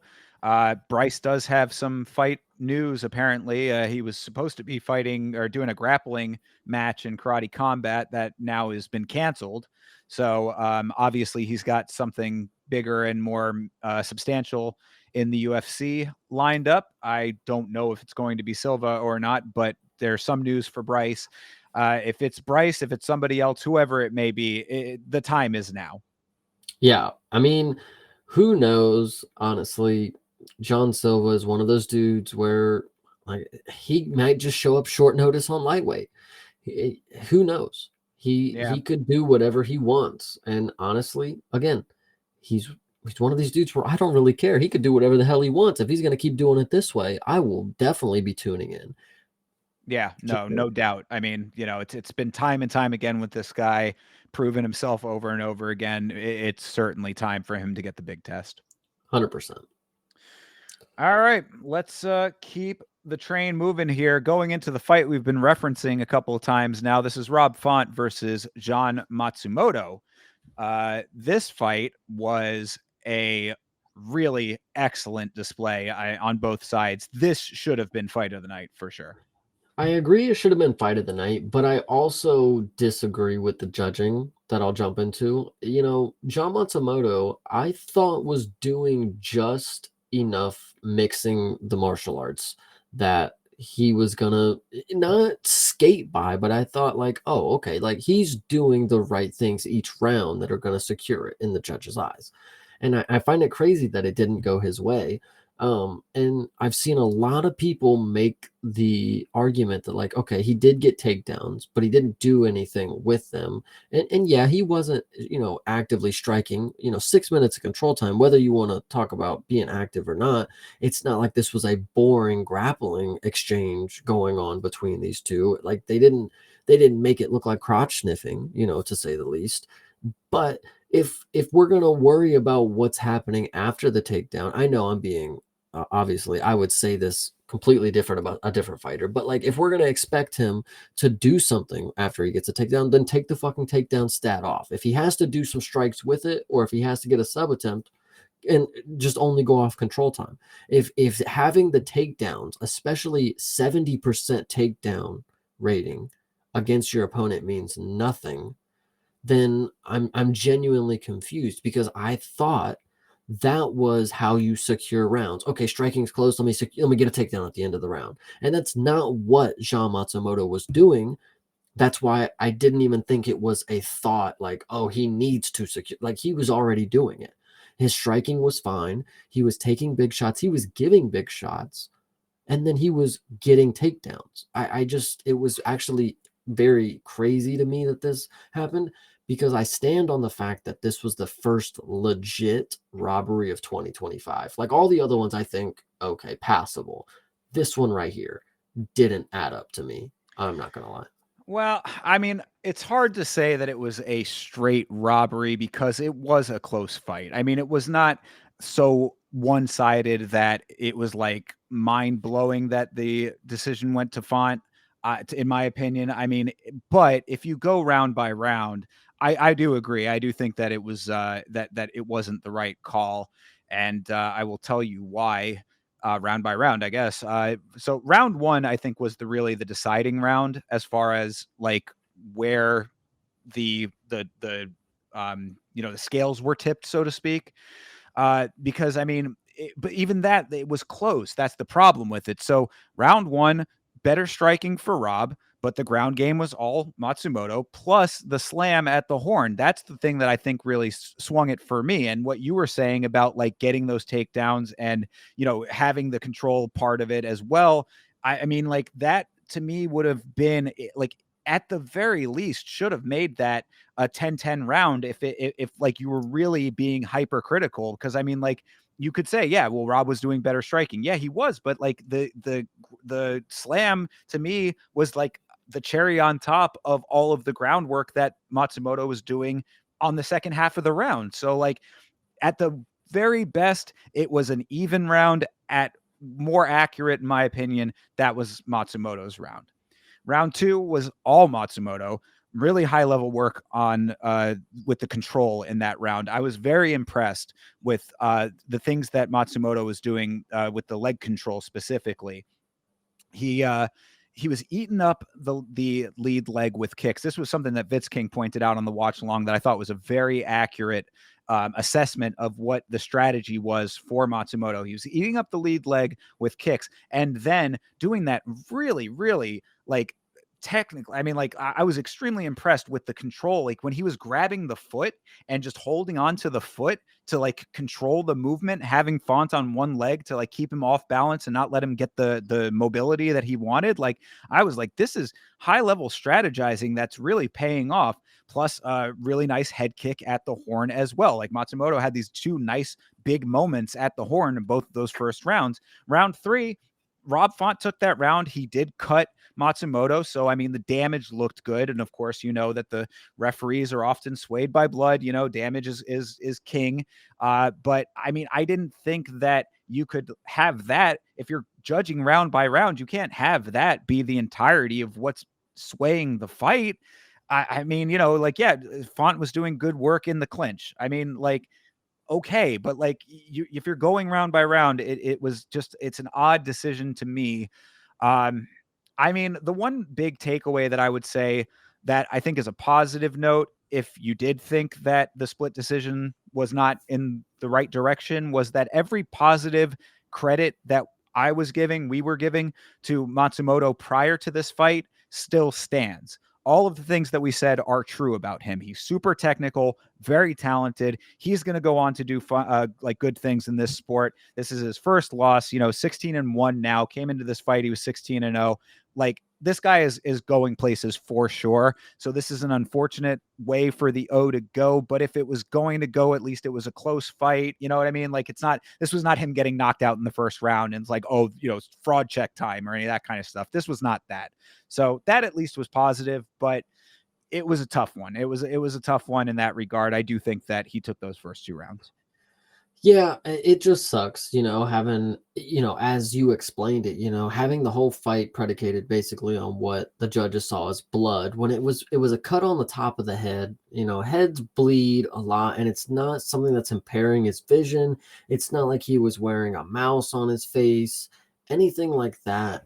But at the end of the day, if your only loss to date is something that the fans would agree you won. I mean, you can't really do much more than what you did in the performance. And it was a great performance for Matsumoto, especially like Anakin just said, on short notice, stepping in for Dom Cruz. That was the fight that got canceled. Right. He he showed one, this is probably the first time I talked about it with Islam, the first time that they've bled. That's a pretty big moment in the combat sports career. Jean Matsumoto has probably never bled up until this point, and he was able to weather that storm. Also, I know you didn't bring it up. I don't know if you even caught it. He was able to weather the storm from Rob Font being a cheeky bastard at the beginning of the fight. Yeah, And I did have that note. I give him credit. It was very slick. He popped him. He gave him 2 jabs. He didn't set it up like a glove touch. He set it up like a jab. He jabbed his hand, jabbed, and then hit him with a straight. And it was, listen, if the judging based any of the scoring of damage or heavy strikes based on that moment for round 1, and that's how they won, sure. If Rob Font needed to do that to secure the round, sure. But man, that was a crazy moment. I'm not gonna lie, Rob Font, cheeky bastard for that one. Yeah, I mean, I saw the replay on it. It was like it was like half and half. I mean, like, he did sort of touch, but it was like a little bit more forceful than a touch. You know what I mean? So I could see it. I mean, like, he'd probably say, no, that was a touch. You know what I mean? Like, he'd be like, no, I mean, that was, I kind of dapped it with that wasn't a hard shot, that kind of thing. He would probably say that he did the touch and then just immediately went into the next jab. But I could kind of see it both ways on that one. So, the other note to that part, at least, was that Matsumoto did continue to advance himself. Like, he kept going forward also. So Font could say, hey, well, I mean, we touched and then he was coming forward. What did you want me to do? Yeah. Whatever. I don't think that was necessarily the defining moment of that round, but the defining moments of that round were all things that Matsumoto was doing way more than the striking of Rob Font, in my opinion. So, yeah, tough one for Matsumoto on that. Like I had said, I did have Font on the underdog parlay that came through. So happy as far as the bank account goes, but in reality, yeah, this probably was not the right call. So I'd go petty theft on this one, just off of the fact that it was so close. I mean, that's what you really, if you are Rob Font and you're in a firefight like this, where, you've got a lot going against you, then you've got to make it as close as possible. So exactly what happened, or what could happen, does happen, which is what did happen here. I mean, you make it as close as you can so that you leave it to the judges and then hope for the best. And sometimes the best comes through. Yeah, shout out Rob Font. I will say, at this point in his career, I know he's one of the older fighters that we have, but his striking is still, I mean, I'm not going to say still, like, I know who this dude is. I've only seen him a couple fights, but like, for an old man, quote unquote, this dude's got some good ass fucking boxing. He had this fucking tank of a Brazilian, not only on the back foot for a moment, but he rocked him not just once in the initial on his little cheeky move, but he did have him on the ropes a little bit in a couple of different sequences. Rob Font, it's not just the boxing technicality. I mean, he does pack a punch for this weight class that we're in. And going up, to catch weight, he might have packed a little more punch today or on Saturday, whatever you want to say. And John Matsumoto, shout out this dude because he really is. I think he's really about it. I really like this dude. Yeah, well, that's what I was saying, that like all of the things that we thought about him coming into this fight are still the same, which is, Yeah. I think, the big takeaway from all of this is that this is not really even a loss for Matsumoto to be overly upset by, in my opinion. Of course, it always sucks to have the O go, so that just is what it's going to be. But, um, you know, other than that specific aspect of it, I mean, experience wise, he definitely took it all the way through against a veteran fighter and a guy who is known to take out hot prospects. I mean, we were referencing the Kyler Phillips fight where I, prior to that had thought that Kyler Phillips was one of those dudes that was really going to be surging forward, and a win over Rob Font would have really elevated him. Same situation for Matsumoto here. It's an unfortunate loss based on the circumstances, but I don't think it colors him as a fighter in any respect. I think he's going to go on to be just fine. I'm actually glad you brought up, Kyler Phillips. It's like when you look at the two performances between the people that lost against Rob Font recently, John Matsumoto showed one, not only heart, but like he showed the ability to adapt and change what he's doing. Whether it worked, I believe it did.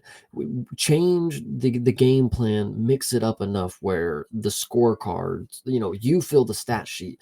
Kyler Phillips, on the other hand, he just accepted that he's gonna lose to Rob Font, basically, and Rob Font just kind of styled on him. Like I don't even think that Kyler Phillips put up a performance. Needless to say, Jean Matsumoto actually was out here trying to win the fight. Kyler Phillips, it felt like he was going to lose right when it started. Well, fair enough then. Then I guess that even, bolsters my point even more, Yeah, I agree. I mean, Rob Font, listen, shout out Rob Font. That's about it.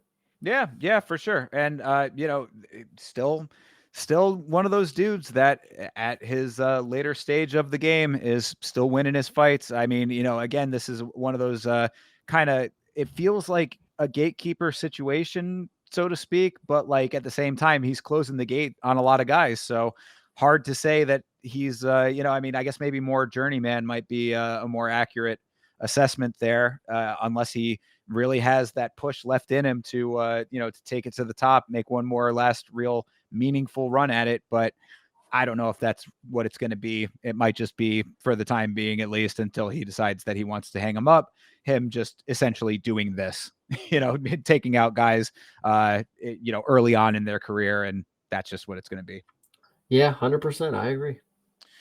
All right. Well, let's get on to this co-main event over here. This is Brendan Allen versus Anthony Fluffy Hernandez. I would say that Allen looked sharp early in this fight.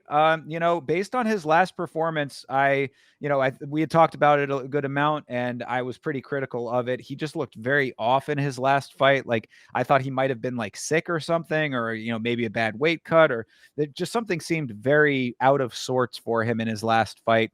This was a lot closer of a fight than I would have expected based on that last performance.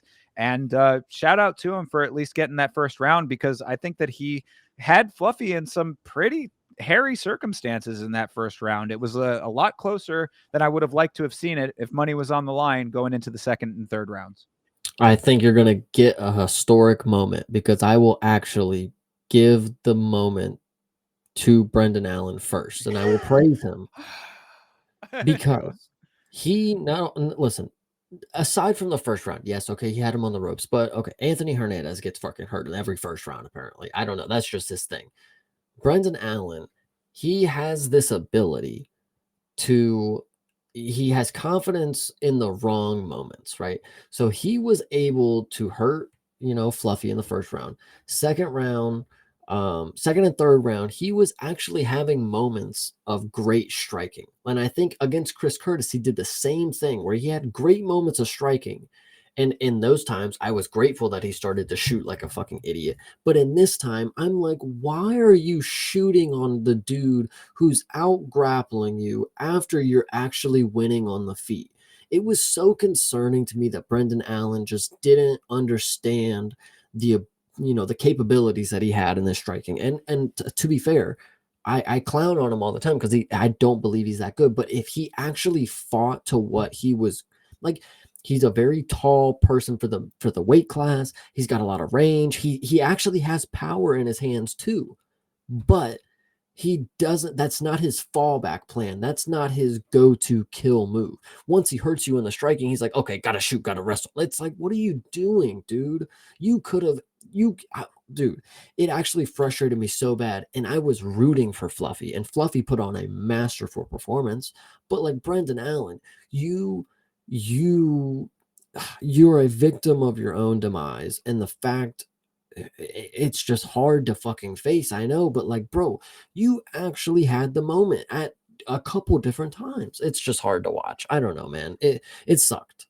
Yeah, no, I agree with that. I mean, like, it really was an unfortunate navigation of what you were seeing. I mean, we talk about this time and time again with guys who, when they're presented with something in a fight and they don't adjust to it, it really, you put it very well. You know, a victim of your own circumstances really is the story of Brendan Allen in this fight, because he had those bursts on the feet. I mean, he had a couple of moments of reversals and bursts of advantage as well through the second and third, but they were so clearly for Hernandez because he was fighting the fight that Fluffy wanted to fight.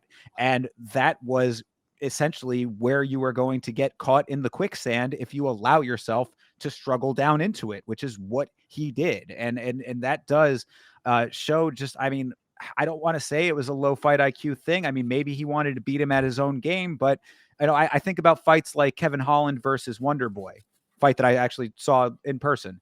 That was a same situation where Holland is like, I'm going to beat you at your own game. Well, no, the fuck you're not.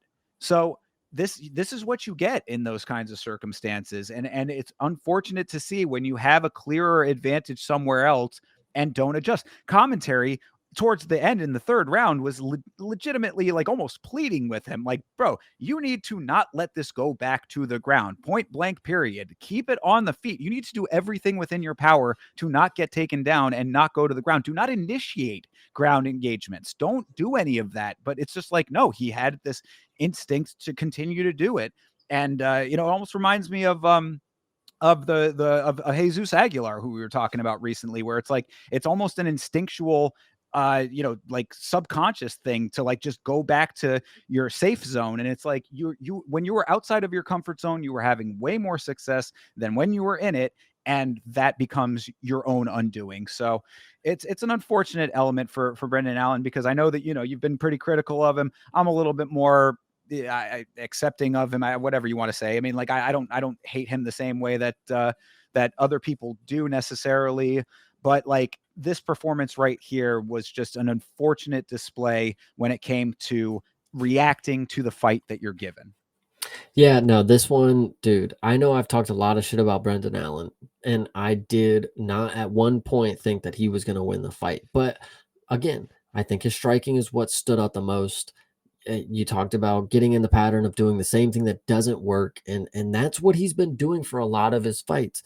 Even if you go back, I know he lost to Imavov, and it was clear cut. He obviously just was not equipped for, and now we see Imavov going towards the top of the division. But like even going back to the Chris Curtis fight, it's like Brendan Allen has moments where he's doing good, and then he does the thing that is like instinctual to him, which is shoot from his fucking knees when he's tired. And there was none of that in this fight. I will actually give him plenty of credit, but he still had the goofy, stupid moments where like he would in the first round, they were on the feet and he just somehow fell on his back, and then Fluffy just took top control. It was like I was like, what are like only Brendan Allen has these fucking goofball move. Like it's crazy to me. I don't know. It's Yeah. hurtful. Well, I mean, on the other side of the equation, Fluffy is the definition of a grinder.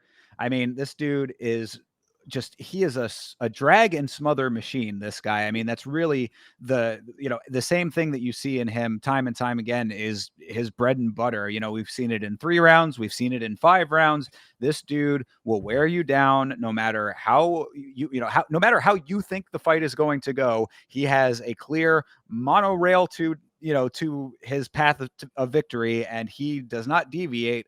I mean, like try to outlast this guy. It's just not going to work, it seems like. So, I mean, got to give him credit. There was one moment after he had gotten poked in the eye. They had a brief stop for that. And he did end up getting hurt on the feet after that, so you could see it in his face. He reacted to it pretty strongly, but pushed through that. So it's like you end up in these situations with him where it's almost like the video game where you're hitting the boss a million times and nothing's working.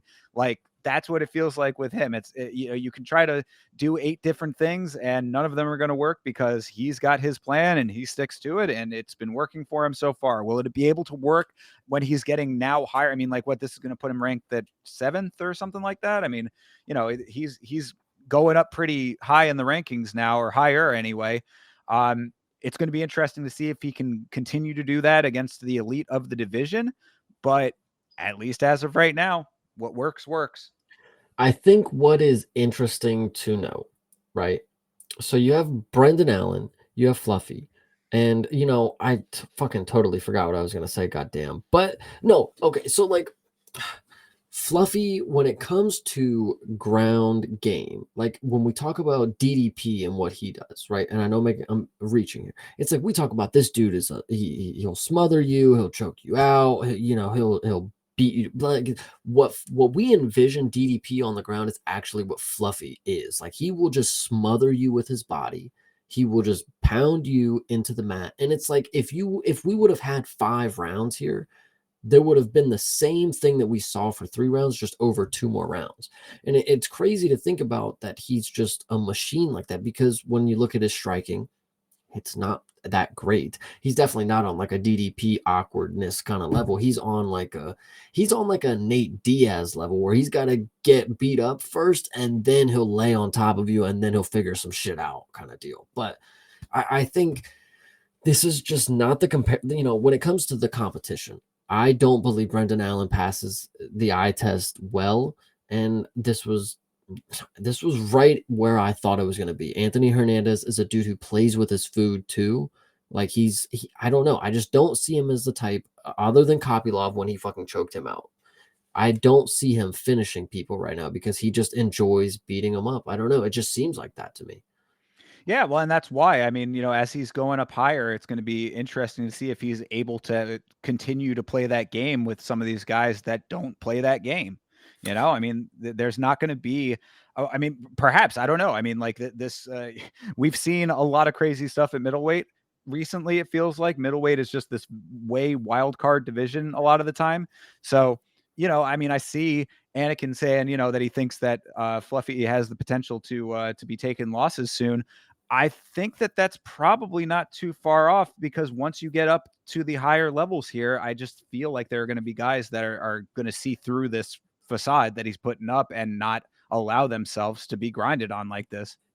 I think also, I don't know if you noticed in the fight, me and Toby had a discussion on the stream about it. So there was a swipe, right? Anthony Hernandez, I think it was his fight. Anthony threw a punch, but it was like an open, and he was like more knuckle area, and Brendan Allen was, talking about the eye poke, and Fluffy was contesting it.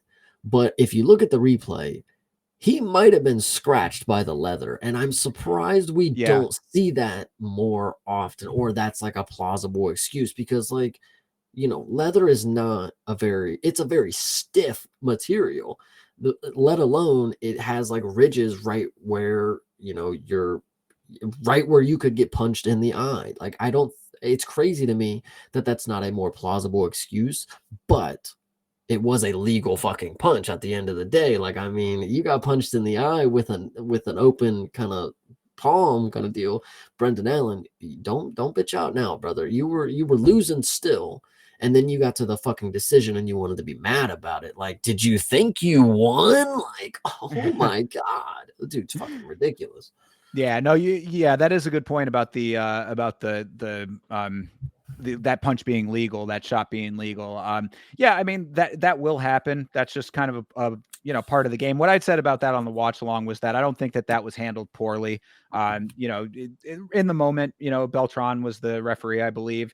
I think he went right to the replay, or he got the cage side officiating staff to clarify what it was, and action was resumed immediately. That'll happen. It's a fight game. Those kinds of things happen. I think that was pretty okay. But what you were saying about the second point of Allen being a little bit upset about losing this fight, I mean, yeah, bro, you got to know that those the last two rounds there are not yours. Yeah, and I feel like we talk about this before, self-awareness in any sport. Like you gotta just know your role. Like you're not the dude that can just talk shit to DDP, but then get beat up by Marvin Vittori at the bar and then lose, to unanimous decision to Fluffy. It's like you're not backing up what you're selling us. Like Brendan Allen, I know I'm your number one hater, but like you got to at least have somebody buy into the story. You can't listen, take your losses like a champ. Don't be mad, throw a fit. I know that's not exactly what you did, but dog, no way you thought you won after 10 minutes on your back. Seriously. It's Yeah. ridiculous. No, absolutely. And I mean, I see the criticisms that you have of him. Like, I think that there's validity in some respects, and those kinds of things certainly don't help that assessment. So yeah, I mean, really it's back to the drawing board for Allen. And I mean, these losses are starting to creep up on him a little bit. So, being a middle of the pack guy might just be where he ends up. And that is just gonna have to be okay, I think. Listen, I've been saying it for a while. He's the new age Paul Craig. I mean, I ain't got no problem with it. Listen, just do what you got to do, Brendan. Get your paycheck, man. Yeah, for sure. So we'll see what happens with Fluffy going up against some of these more elite guys going forward, because it's going to Es- be the time for that now. Especially if Brendan Allen's paying for all the seats for his kids. I was actually thinking at the time, if he how many kids are he actually going to get the footprint tatted up? Like if he has 9 kids, he's going to go all the way around.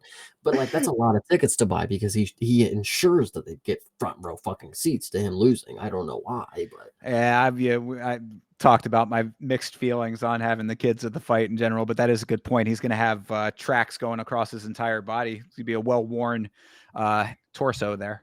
hell yeah. All right. Well, let's move on to this main event, because I know that we probably both have a lot to say about it, and we've been going super long tonight. So let's I don't move know if this I have on. a lot to say about it, to be honest, but go ahead and Well, then introduce this real quick. I say I'll talk about a ton in your stead. Then this is Henry Cejudo versus Song Yadong, main event of UFC Seattle, which we've been talking about tonight. Yeah, well, why don't you go ahead and start it? I will. We'll talk about the fight itself first a Yeah. little bit, and then I want to talk about the finish, obviously. Yeah. So the fight itself, me and Henry sometimes we'll sit there and we get it's like the first 10 seconds you can normally tell is there going to be a finish or what's going on? Not submissions, of course, but like between the striking. And in this one, I just had the feeling that these dudes weren't gonna finish each other. I don't know what was giving me that. I mean, looking at the striking, they were very inaccurate. Holy shit. But Yeah, it just didn't feel like they were not that they weren't gonna go for it, but they weren't gonna solve the puzzle. Like I don't know. I don't know what I was feeling. I feel there just wasn't much by the end of the fight. Like I feel like I even watch Song and Henry fight? Like they didn't really do much, in my opinion, that had me thinking like, oh, somebody's on the ropes. I will say Henry Cejudo shot 3 takedowns. I won't say a bunch. Shot 3 takedowns, missed all of them. So that's about the Olympic medalist of wrestling can't fucking just take down Song Yadong of China. So I don't know. I mean, this one is just a wipe slate. They rematch? God, I hope not. But yeah, I don't know. Go ahead. yeah. I mean, Dana certainly didn't seem like he wanted it. But yeah, let me add some thoughts to what you're saying here to build on that. So I thought that when, especially when you were talking about the striking numbers, I think that the big issue here was that I kind of liked Henry's strategy early in the first round. I thought he was feinting a lot. That's where the lack of accuracy comes from, I think, because a lot of times they were just throwing out little like check shots just to put something out there, try to catch each other off guard. Henry way more so than Song. He was really trying to bait Song in and moving around a lot, which I was like, this is not a bad opening salvo to me. Like I was like, this I think can work if it goes later into the rounds. So I was okay with Henry's strategy starting this thing out. The thing I noticed in that first round, though, was that Song was not biting on anything. And that started to become very apparent in the second round, because once Song essentially got the timing down, realized that all of these feints were not leading to the power or to the takedowns or whatever the second part of the game plan was, I think that his confidence really started to build up, even more so than it was already in the first round. Because I think that he, like I said, nothing was really phasing him in that first round. And by the second round, it was completely, he was locked in. I mean, like, there was nothing that was really getting in his way. So he was having some good success when he finally did let his hands go. Henry had a couple good shots there of his own as the fight progressed, but my point is that it wasn't a completely one-sided fight, but like it was a strategic fight earlier that I think was starting to trend towards Song's direction before what inevitably happened as the finishing sequence went. Close before the finishing sequence, but Song was just a step ahead in the exchanges, and it was building up over the course of the fight. And then, of course, the eye poke happened. And do you have anything to say about this? Because I've got a wall of text that I can get through. So Let me add before. I do remember that Henry had very good success with the 1-2. He was popping the jab and throwing the straight right after it. And he was catching Song not off guard, but he was just, listen, we talk about textbook, but Henry was doing a very good job popping the 1-2, but he stopped doing it. And it wasn't like I was watching him do it, and I remember saying, like, oh my God, he's having really good success. Like he needs to just blast it, just like keep blast, and he just like stopped. And then he would like shoot for a fucking dumbass takedown. I don't like it was hard to watch this performance. But then yes, he ended up taking a double eye poke, and then I will let you get into your spiel. Okay, so let me clear my throat for this one here. Double eye poke, as you said. One eye took it worse than the other. Henry can't see out of his left eye. We all saw how deep it went into the eye. It was a pretty bad poke. There was blood coming out of the socket. It wasn't good, right? So we can at least acknowledge that part of it. After the fight, we would find out that Cejudo suffered from diplopia, which is the technical term for double vision, soft tissue damage, and a corneal abrasion. So this was not just your average run-of-the-mill eye poke. I just want to put that out at the outset of all of this, because a lot of people were saying Henry was taking the easy way out. The next note is that Henry did himself zero favors by sitting down and mugging to the crowd. Why the fuck he thought that was a smart thing to do, or like a sound thing to do in that in that sequence is so far beyond me. But that was an asinine move from an often asinine man. Henry does himself no favors often in life. This is another example of that. So just putting that out there for anybody who thought that this was like, oh, Henry taking the easy way out. It was a bad eye poke. So just acknowledge that aspect of it, right? That part of it does not bother me. What bothers me is that generally the referee does not want to be part of the story, as Brendan Fitzgerald said in the commentary. But in this case, it felt like Herzog directly inserted himself into the story. Why? So, I mean, like, the doctor is called in at one point, I guess, just to give Herzog a towel, but didn't do the test at that point. I don't know why he didn't, like, do the eye test when he was already in the cage. That's part one. Song, they finally call the action back in. Song immediately starts to lead with his fingers again, which why he didn't get another warning for that. Also a little bit strange, but put that part to the side too, I guess. Just another element to all of it. Not great, but it goes back. They get to the end of the round. Henry is certainly out of it. He immediately is telling everybody and anyone who will listen, I can't see. I can't see. I'm like, okay, this is definitely getting stopped. He's yelling at the top of his lungs that he can't see. The doctor is called in, but does not recommend the stop per se. Herzog goes out of his way to make sure that the fourth round starts so that the fight does not go down as a no contest. Instead, it goes to the scorecards because of that. Why is that okay? I'm going to be listening to Fight Show tomorrow. Shout out to the Fight Show guys. Bill Buckwalter is a former UFC referee who is a co-host of that show. I'm going to be tuning in and listening to what he has to say about this, because it is flooring to me that this was the set of circumstances. We've seen fights get stopped in between rounds all the time. This is not an uncommon occurrence for the fight to get stopped on the stool. Why Herzog had the logic to stop this thing after starting the fourth round intentionally, I just don't get how this set of sequences is okay. I don't understand this at all. I That's all I got. think, yeah, I think, to note, Song leading with his fingers immediately after was crazy. Like, I was screaming, what are you, like, fingers, fingers, finger, and then Henry did it again, having a good time, taking the full allotted 5 minutes, which I don't know if is true, but I believe that might be the first that I've seen the full 5 minutes, or at least, within the first, the last 20 seconds, even the last minute, Right. Song coming back leading with his fingers, Henry evading for the entirety of that last minute and a half because, he obviously is unable to see, which I found also insane that he had to say multiple times, I cannot see. He's joking with Herzog, like, I'm good. Like, I want to fight, but like, I can't see. And it's like, and then the round stops and he's like, yeah, I can't see. I can't see. And somebody made a note that the ref actually brought over like a bar napkin. Like, it wasn't actually like a towel. Like, they have the screen. It's like a bar napkin that he gave him to like wipe his eye. And then you pointed out that Herzog wanted to insert himself in the story. Dude, the way you said that. So it first goes back to where he's yelling at the doctor. He's like, doctor, get back. Right. And he waves him back in there. And then he's like, no. We're going to go. We're going to go to the fourth round. And then, do the whole thing. And then I don't know if you caught this part, because this is what stuck out to me when you said that. He even told Bruce Buffer what he was going to say. Right. Yeah, I do remember that. Yeah, you're going to say, this is what you say, blah, blah, blah, blah, blah. It's like, how much more dictation can you possibly be doing as a referee? And so I also, I didn't mention this, but I did want to cap this on.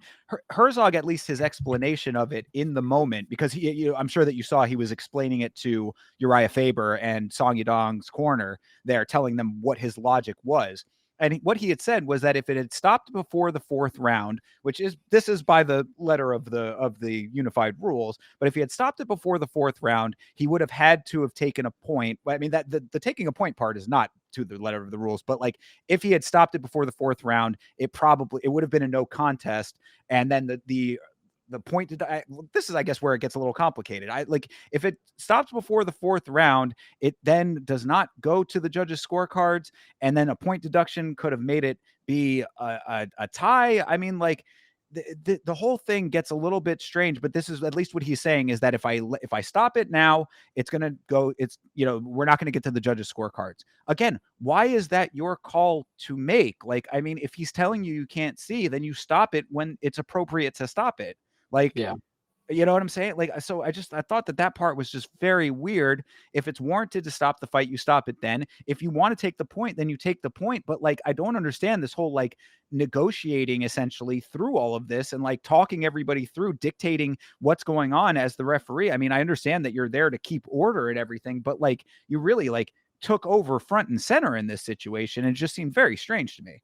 I think what's possible, and I'm making a wild assumption here because how often do we not see something on camera? But Henry, with the attitude that he had at the time, did seem like you brought up, wanted the easy way out. And if that's what you want to believe, what the context I believe I was going with is that Henry was pulling a card that he knew once it got to the 4th round, it's going to go to decision. If it's at the 3rd round, it has to be stopped. So he got all the way to the bell in his mind thinking, I won 2 rounds.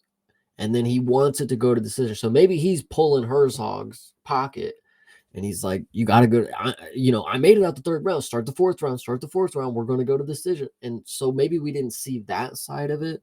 I don't believe so. But in the moment, it did seem like Henry thought he was going to win a decision if the fight got stopped. That's just my opinion. And I mean, Dana did say that, in his assessment in the post-fight press conference. So, I mean, I guess that there is some potential validity to that line of thinking. I can't ever even begin to know what's going on in Henry Cejudo's massive cranium.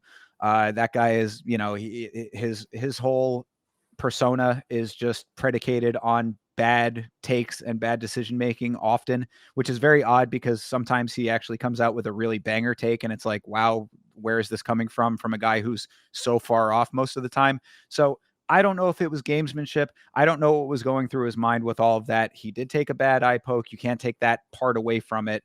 They say they want to run it back, whatever. I don't think anybody really cares about that aspect of it, but I'm very floored by Herzog's conducting of himself in this set of circumstances, because it really felt like he took the front and center role in all of this. And you could see, I mean, like, look, Jason Herzog is often, I mean, at least in, before the Jared Cannonier versus Nasruddin Imavov fight, which was stopped early, prior to that, he's one of the guys that most people would say is like the best referee that we had. So to see him going in there and kind of being like the conductor of all of this, like, you could tell that he's very confident in the way that he commands his presence as a referee and like takes his job very seriously.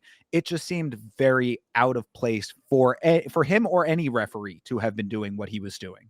Yeah, absolutely. Any other ref, as soon listen, any other ref, if they're at 4 minutes and 30 seconds of the timer and they're joking around and they still can't see if that's the actual reality, whether they're whatever character they're playing, if they can't see and they're telling you can't see, instant wave off. Like, what are you talking about, doctor? Come in. He's telling you that Right. he is unable to see you in front of him. So yeah, no, exactly. Absolutely. So yeah, this whole ending sequence, I'm very interested to hear what Bill Buckwalter has to say about all of this. And hopefully we get some further clarification, because it just seemed very, very odd and an unfortunate end to what was a really solid card overall. I mean, really, I mean, I, kind of made that joke in the beginning of the episode here about, it kind of starting off really like amazing and then sort of petering off. But to be fair, I mean, like, really, it had this fight been just a regular run of the mill fight, even if it wasn't the greatest, fireworks display of all time, this would have been just like a really, really solid fight night card. And to have it end in this very unceremonious way with so much odd interference on top of it just was, I think, just very I think what's unfortunate. also unfortunate, and I've brought it up before, is that ESPN Plus does not make the fight nights, accessible. You can't, other than going through a whole wormhole to find them. And I don't even think that's possible to a certain extent after a certain date. But it's cards like these, we talk about Apex 100, whatever you want to, any other ones you want to throw out there. It's like, And Macau. these are going to just fall under the radar for a lot of people who weren't here to witness 7-for-7 finishes on the prelims. Like, and that's another thing, is like, if that part of it, it's the prelims that people aren't going to go back and watch the prelims of Fight Night Seattle. It's like, if you're not here, you kind of missed out. If you know kind of deal. Yeah, make sure you invest in Fight Pass for that exact reason if you're starting to get more interested in the sport. But yeah, so I mean, I guess that's about it for UFC Seattle as we've been talking our way through it. Final thoughts on this card? Had a lot more to say, I guess, than I figured the time of the fights would entail, but yeah, I feel like I got everything out. I always love getting on here on Mondays because, after Sunday I let it stew, and then Monday I try to get all my thoughts, calculate it, and then finally being able to just rant about all these fighters. It's really, really, it's fun. I love it. Yeah, no, I appreciate it as well. We have been going super, super long. I don't want to keep it going too much longer, but do want to at least just take a very, very quick look at next week, as we often do. So next, or this coming week, rather, this week. This next upcoming event is UFC Fight Night, Kape versus Almabayev, taking place at the Apex. Anything specific you're Sue Almabayev coming in on short notice here in the main event? Yeah, what I'm thinking is that there are plenty of good dogs on this card. I know we'll go from let me see, like Hyder Emil is a plus 160, which is pretty crazy against William Gomi. I think that is insanity if you Oh want to yeah. go.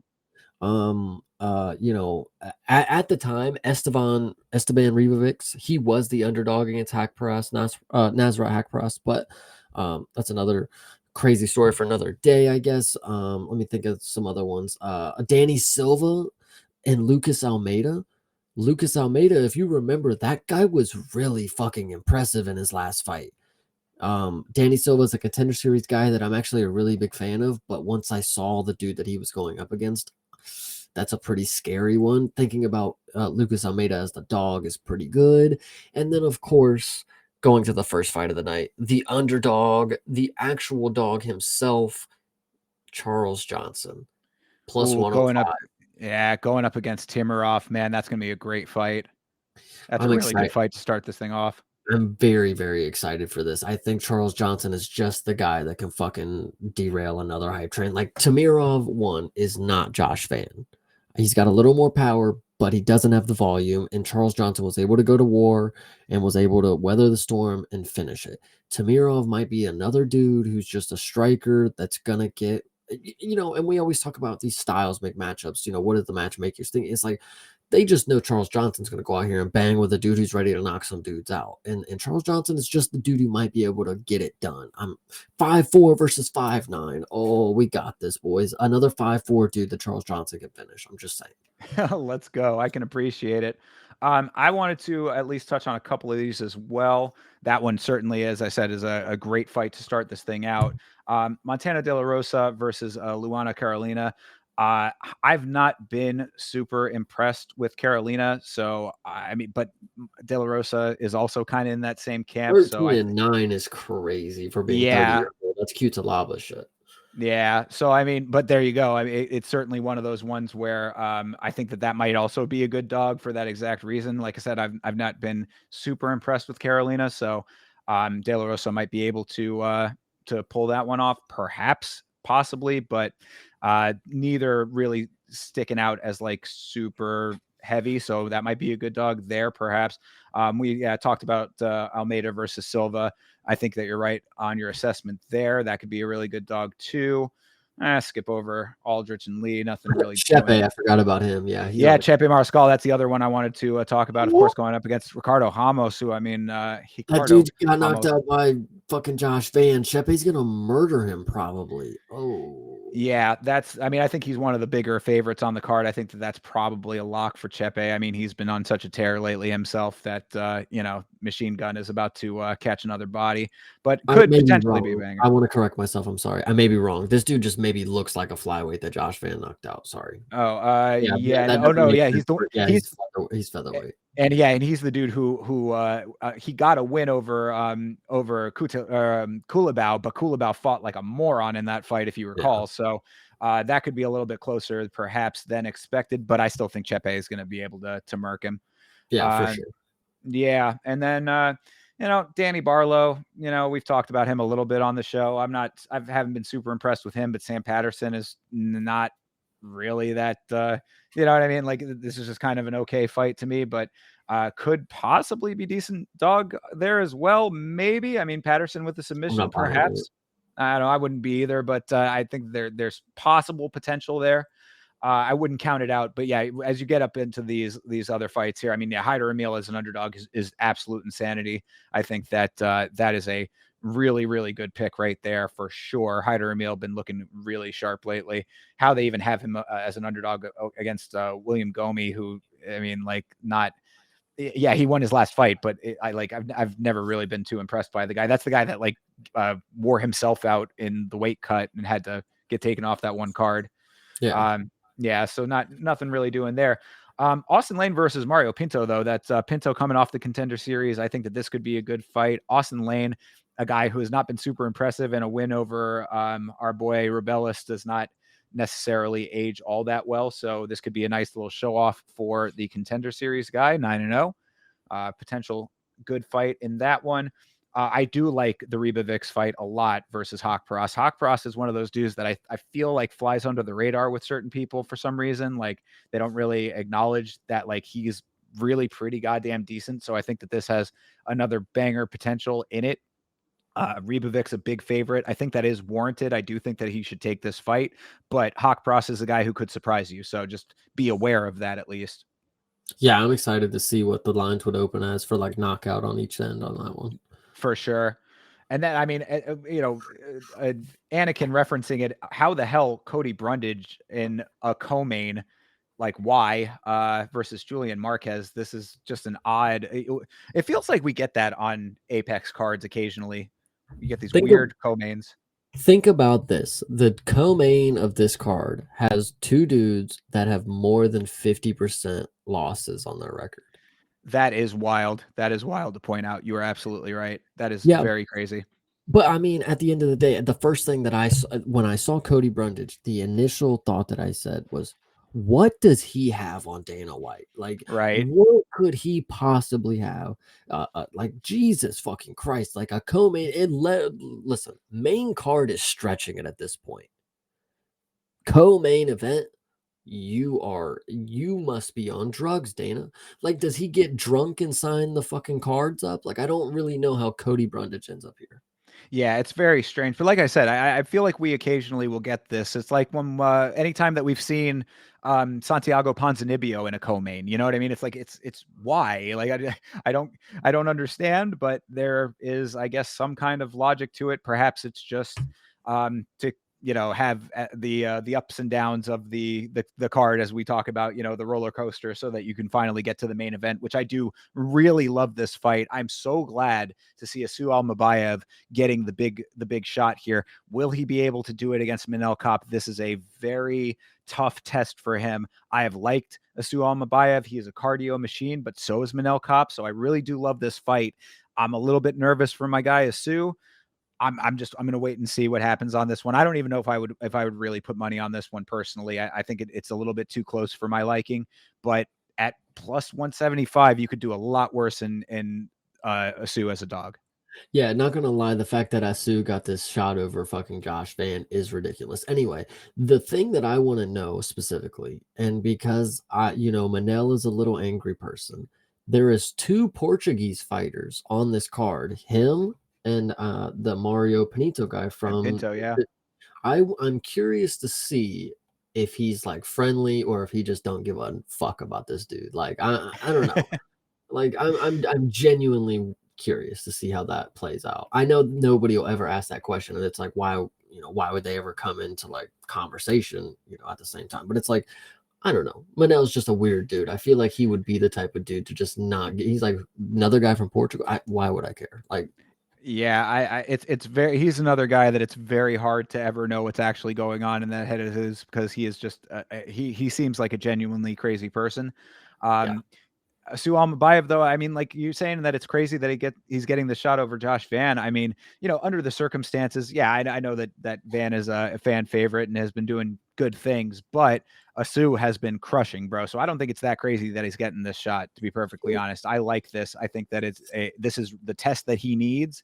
And if this ends up getting him shot up into the ranking that he, in my mind, does deserve, then it's going to be a really, really nice step up for him. I'm hoping for good things from him on this one. It's actually absolutely insane that the hype around Asu, it's just not true at all. This dude, what? No. Listen, I like Asu Almabayev, but if you break it down, right, compared to Josh Van, right, think about it. Asu Almabayev's had 4 fights in the UFC. 3 decisions. Like, this dude's a little merchant. Josh Van comes out here and he puts on a show and he finishes people, right? Gets finished, though. We don't talk about that one. He has 2 fucking losses himself, which I also wanted to bring up. Manel has 7 losses. That's a lot of losses for somebody who's just now getting to like contention kind of area. Maybe he was before, I get, but like still 7 losses at this point. Yo, we're getting to the area where it's like maybe you've lost too many times that like Asu Almabayev, he is next up kind of deal. I think it's a decent dog, but compared to Josh Van, 4 fights in the UFC, come on, Asu Almabayev. I think you could have slid over one fucking fight. Whatever. Josh Van and Tatsuro Taru can get booked immediately. Anyway, another story for another day.